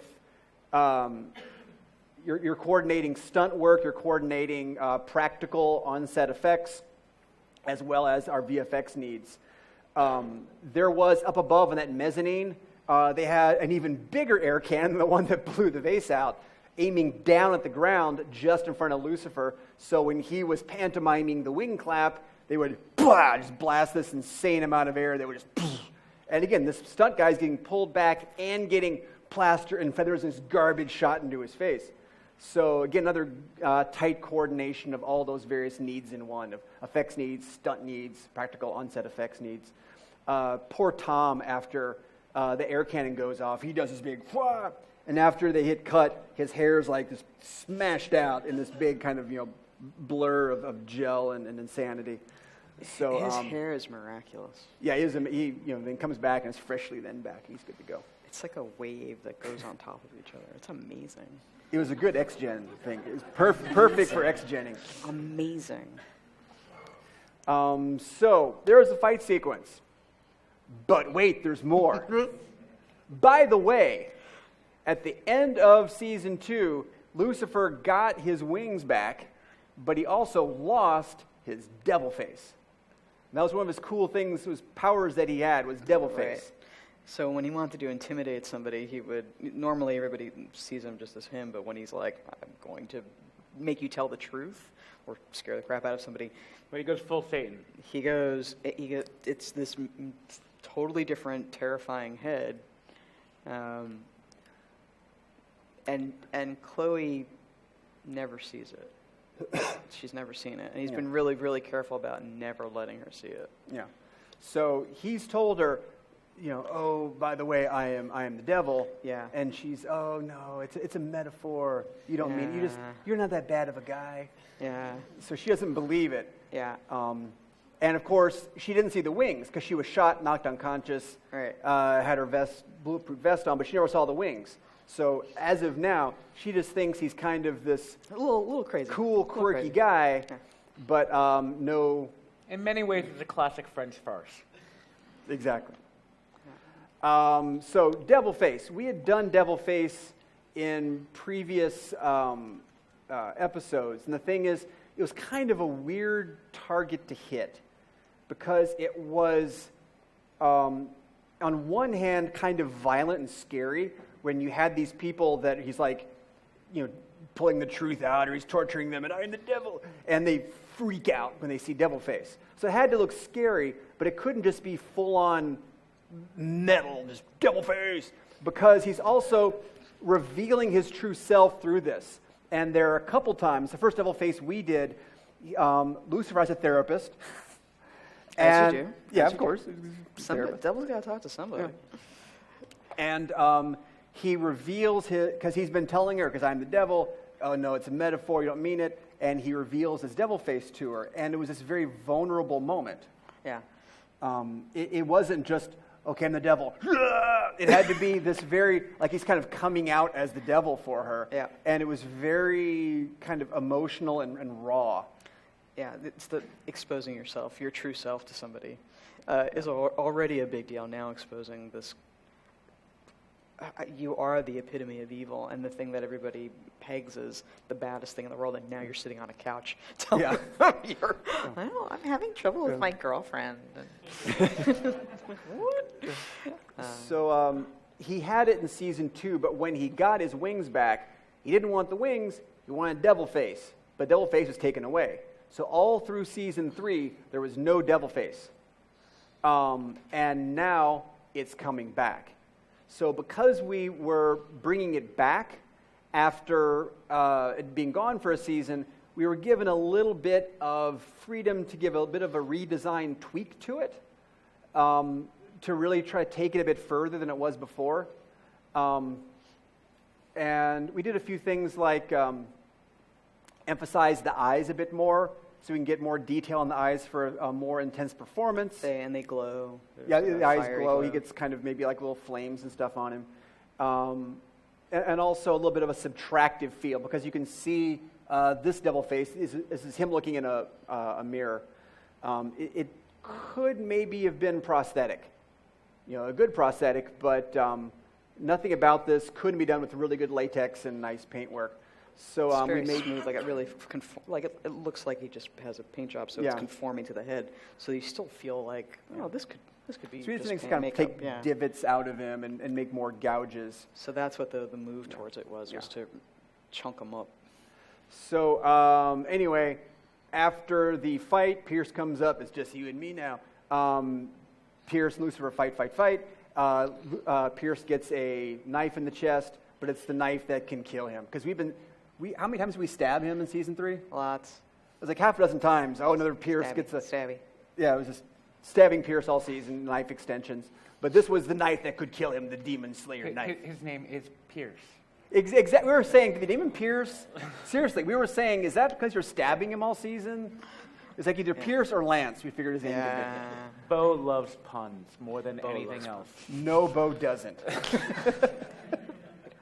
So here is, after the fight, Pierce finally gets the big whammy stab, and Lucifer is now, unbeknownst to him, getting back Devil Face in time for the big reveal. You know you're a monster, and that you belong in hell, where you will torture yourself with that truth for eternity. Because no matter what you tell yourself, you can't outrun what you've done. What you truly are.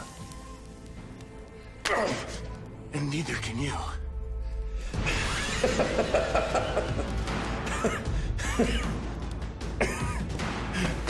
Oh. Lucifer. Lucifer.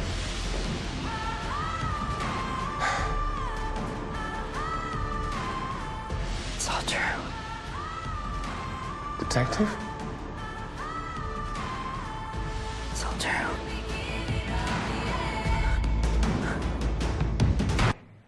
Boom. End of season. Cliffhanger. And the show was canceled. But it was brought back on Netflix, but that was kind of like, hey, you're going to cancel a show? We're going to make the audience really, really mad about it by that big of a cliffhanger. And I believe the writer at the time said that they wrote the cliffhanger in such a way that they're like, well, this will make it so there's no way they can cancel us.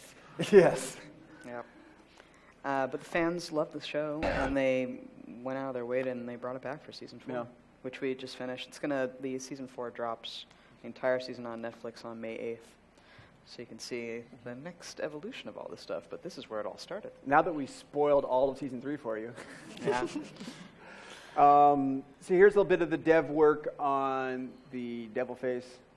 ZBrush sculpt, again, trying to go for these kind of concavities in there that you couldn't really do with prosthetics.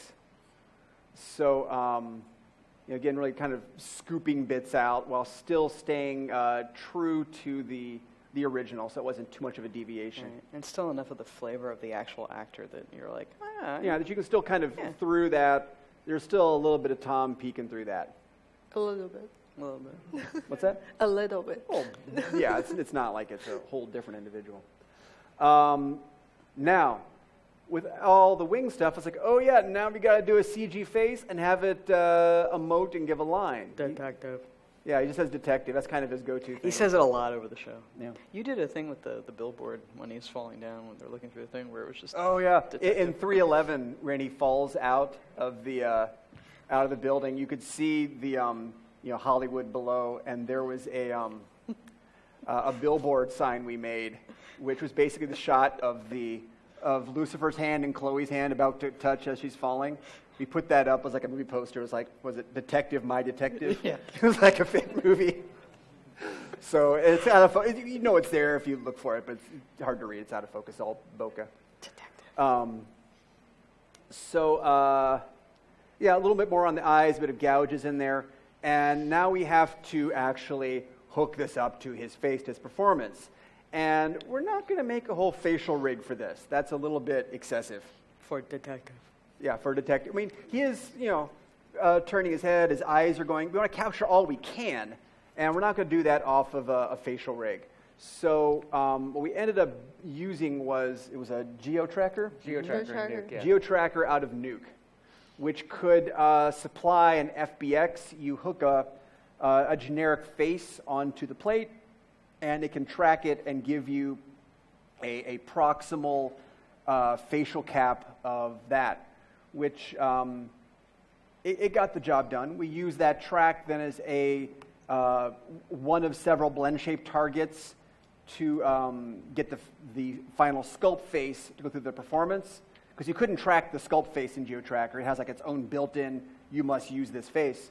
So we made sure that our base topology for the ZBrush sculpt had the topology from GeoTracker, so we could then use that as a corrective blend target to add that performance back in. One of the problems, though, with it is it did a really solid 2D track. When you look at the wireframe in 2D from the camera's point of view, it was pretty solid, but there were 3D glitches on it, where as opposed to kind of rotating the head forward, it would pop it backwards or something. So while the wireframe looked solid, the lighting would pop on it as you got 3D glitches. So a lot of this was kind of let's use more corrective blend shapes to kind of fix this through, because it was floating point data in space. You couldn't just kind of cluster it back and make it work. Yeah, and the neck wasn't quite tracking and twisting with it the way that it needed to work. Yeah, we ended up, the neck was a simple little rig, just a few bones, and just kind of manually FK that in. We didn't try to use the GeoTracker neck. That was a simple enough thing in there. But it was enough. It captured it pretty well. There are a few little corrective things just to kind of get it to lock down solid, because it's a face. You have no error for making a face animate. 10 minutes. Cool. So on top of that, let's throw a face in for good measure. So there is a season 4 happening. Yep. It's crazy. There's lots and lots of interesting things going on. And I can't say any of it because somebody's going to swoop down and say no. But it's really cool. We built on a lot of what we learned and learned very painful new lessons, as I'm sure Rex can tell you, and some other folks who can do it. But it's exciting for us because you get attached to the characters, and I was already a fan of the show before I started working at CoSA, and it's one of the few shows that I was like, I watched this show. Oh my God, I'm going to get to work on this show. This is awesome. And then you start looking at it, you're like, yeah. You really like it. So there's a certain love of what you do that then when you get to work on something and then you find nice people to work with, you're like, this is kind of great. And when it's terrible, it's still kind of great. So the new season hopefully is super surprising. There's more characters and more wings, and hopefully nobody is watching this. The head evolves a bit down. Hope no one's watching it. Yeah, no, hope no one's watching this. But there's a lot. It got crazy, and the team on season 3 was awesome. The team on season 4 also awesome. But it's still really crazy that this was an episodic show. It's an episodic show, and how much work went into it. It's insane. It really is. And nobody sees it. So it's a luxury for you guys to see all the behind the scene making of it, and the love that we all have for it too. Cool. So at this point, ready for a Q&A? Yeah, do you want to thank? Should we thank people now before yes, Q&A? Let's do a quick little shout out.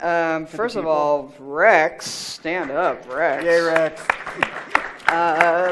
Yay, Rex. Rob Seaton, we also love. Sarah Ridenour. Raul Dominguez was instrumental in reshaping the head and modeling the head. We had a nice fellow named Juan Vargas doing a bunch of lighting and stuff.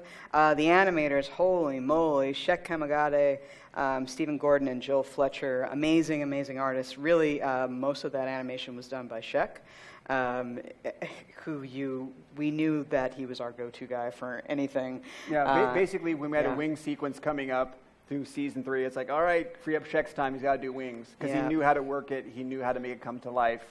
And I think he can pretty much do it with eye closed in the end. Yeah, and it's amazing. So good. Like when you become so familiar with a character and a rig and all that stuff, you can really get great performance out of it. And Pete Jensen, who also was super helpful. He did a lot of all the destruction on the feathers, animating all those up. Yep, and I think Bradley Mullenix, did he help you? Billy did all the body tracking. And right? Billy did all that. Billy Maurer. Billy Maurer did all that stuff. So. It's a lot. It's a lot more than just this, and it's mostly Rex. We're just the ones who teach here. So. Yes, but you can get the feel for how important it is for us to do a great job, so that when we come here to be with you guys, like we're basically sharing all of our knowledge and a lot of our pain with you folk, so that you get inspired to do this. Like, we're passionate about it. This has been our life paths. We're all 20, 25 years and longer in the game, and we're not going anywhere. This is your future, and you have to love this. You really, really do.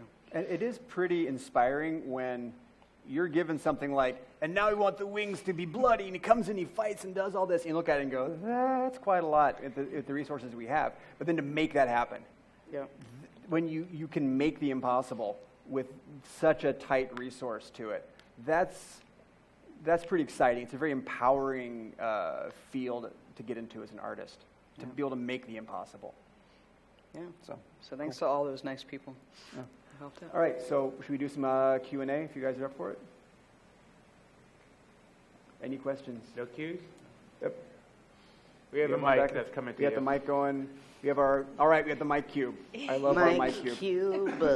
Oh, the cube. Yeah, just with TV being so quick and all that, and I've been reading about Unreal Engine being used more for previs, and I saw some of the things that you were trying to fix, and which is something that the game world does almost automatically. You know, the smoke and mirrors, like the little alphas you did with how you use the channels to get the blood. I've seen that used with in similar tricks in a game engine. So in that TV world, and then with the issues you guys are having with switching from a renderer to this or that, how are you guys seeing or hearing the buzz about previs and certain animation being done there on the fly in Unreal Engine? Which is taught here. Unreal, ILM TV is very much based in Unreal as one of their principal tools out of London. We use it at Pixamondo for certain things that I can't necessarily talk about, but it is a viable platform. It is a slightly inviable platform because there aren't enough people who know how to use it, and therefore you have to limit what you do with it.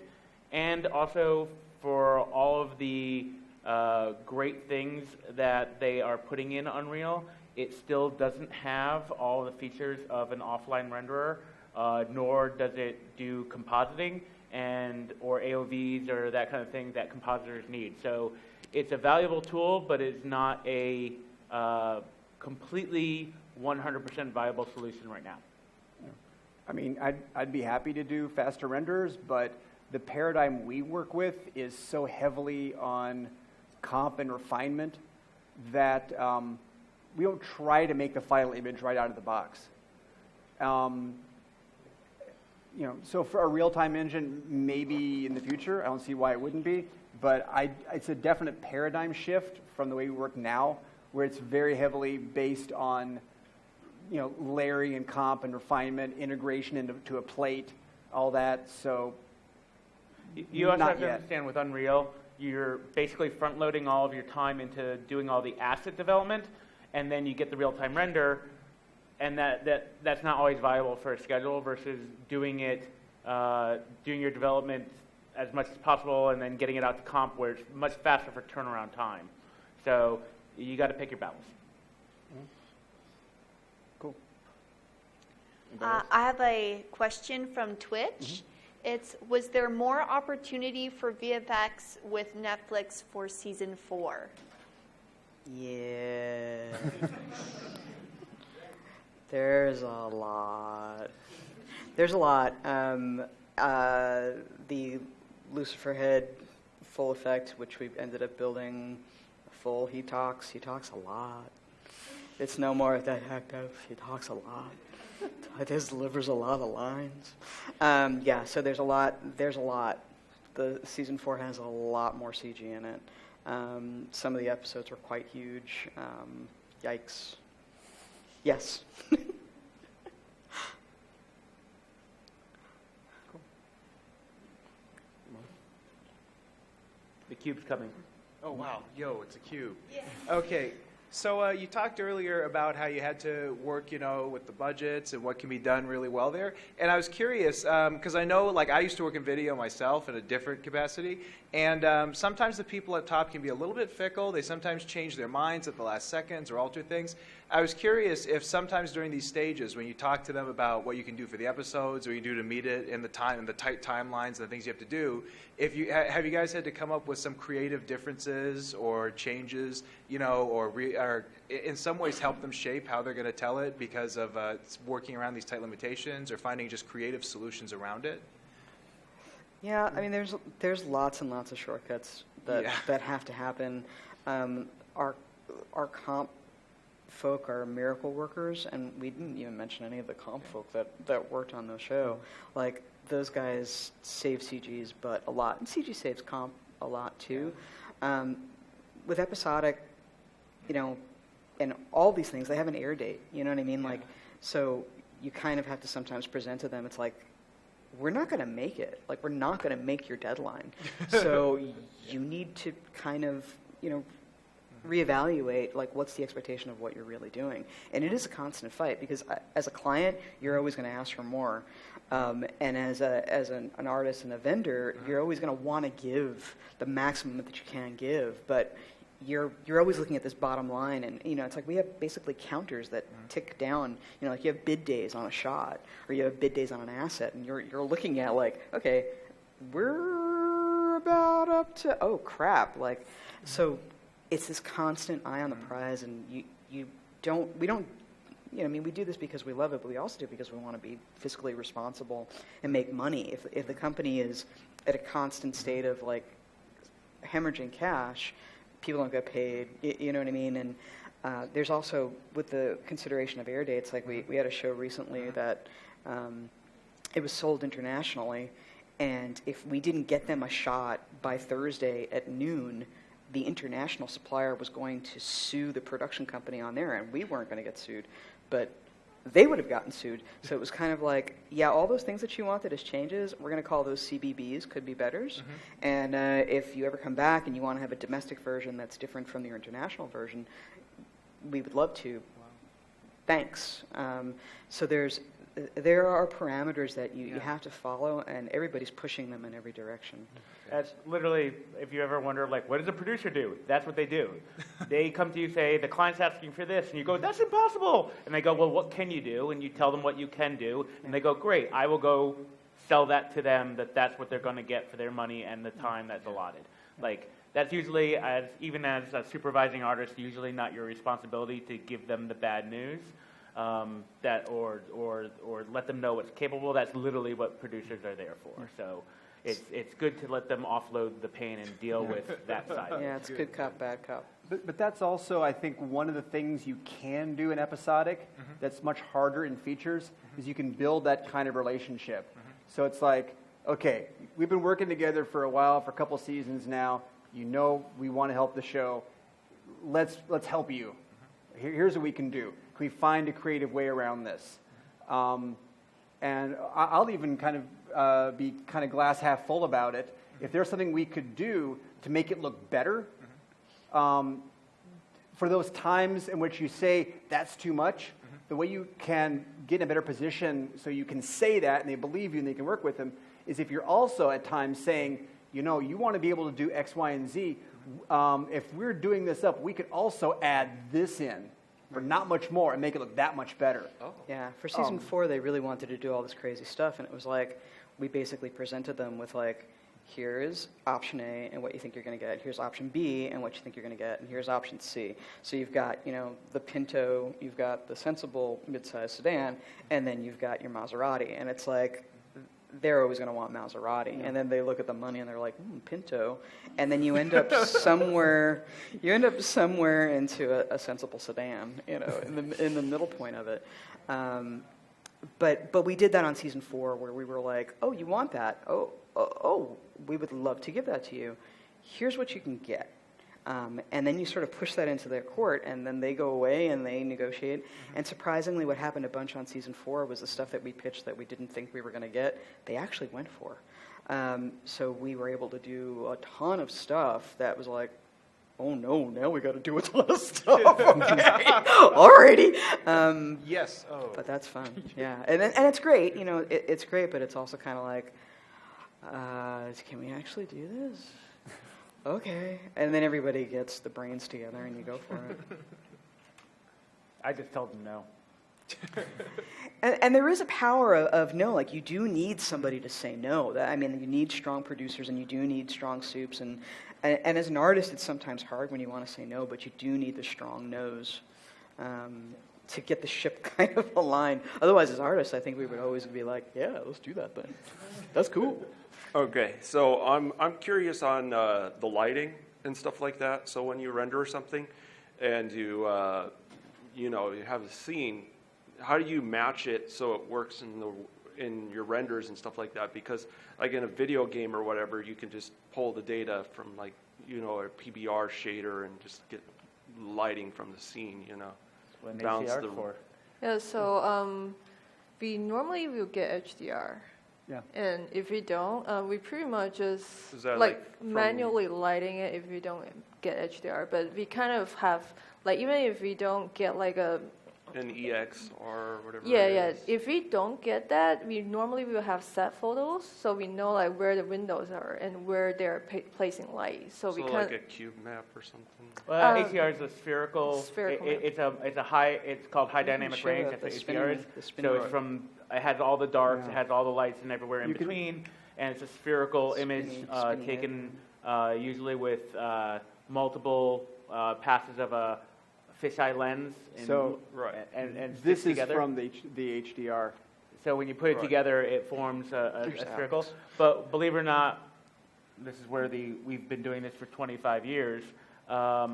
We used to create CG where you didn't have that technology and you just place lights that are the same color as the environment. And that's where skilled your lighters approximation. and talent comes in. Yeah. And a lot of time, actually, we make up lights a lot because with that kind of lighting, wing won't look good. So we actually artificially put a lot of backlight, which actually doesn't exist on the sets, but Right. it looks good. Yeah, So- HDRs are great for reflections, but not like if you just throw an HDR in and say, "Oh, now my scene's lit," it's not going to look good. It's not going to be cinematic because usually you're capturing an HDR Alex Giller. while the crew's on break or setting up. Right. So you can see there's crew members in the background, and all the lights aren't necessarily on or set up or what have you. So it's a great tool, but it's not lighting. Yeah, and it's why it's important when, as the vendor, you want to have a strong VFX soup on set. Our VFX soup on Lucifer is a fellow named Alex Gitler, which you can see him hiding. He's on his phone. There he is, right behind there. That's There's Alex Alex. Gitler. And also Tom Welling, who played Pierce in all the HDRs. He's off on the side flipping off the camera. So in every HDR, somewhere in there is the imagery of Tom Welling flipping off the wings. Yeah. All right. But that's one thing also with lighting the wings. We're saying typically we'll light them in a more aggressive way Yeah. to get the light kind of raking across it to get the definition in there that it looks blown out otherwise. It needs this kind It's of actually, if you see all the wing lighting on the other angle, those are all blown out. And that's and that's also again all hail to the compositors. Yeah, who's the comp soup? Who's the comp where soup? AOVs come in and they can start to kind of integrate it into the plate exactly. They can relight it a little bit or what they need to do to get it to sit in the plate well. All right. Other questions? Cool. We good? Thank you very much. All right, so we'll call it a night. I want to thank you all for coming out. And I think we'll sign off on Twitch. Thanks everybody streaming on Twitch. Have a good night, and good night from the Lenovo Theater at Gnomon.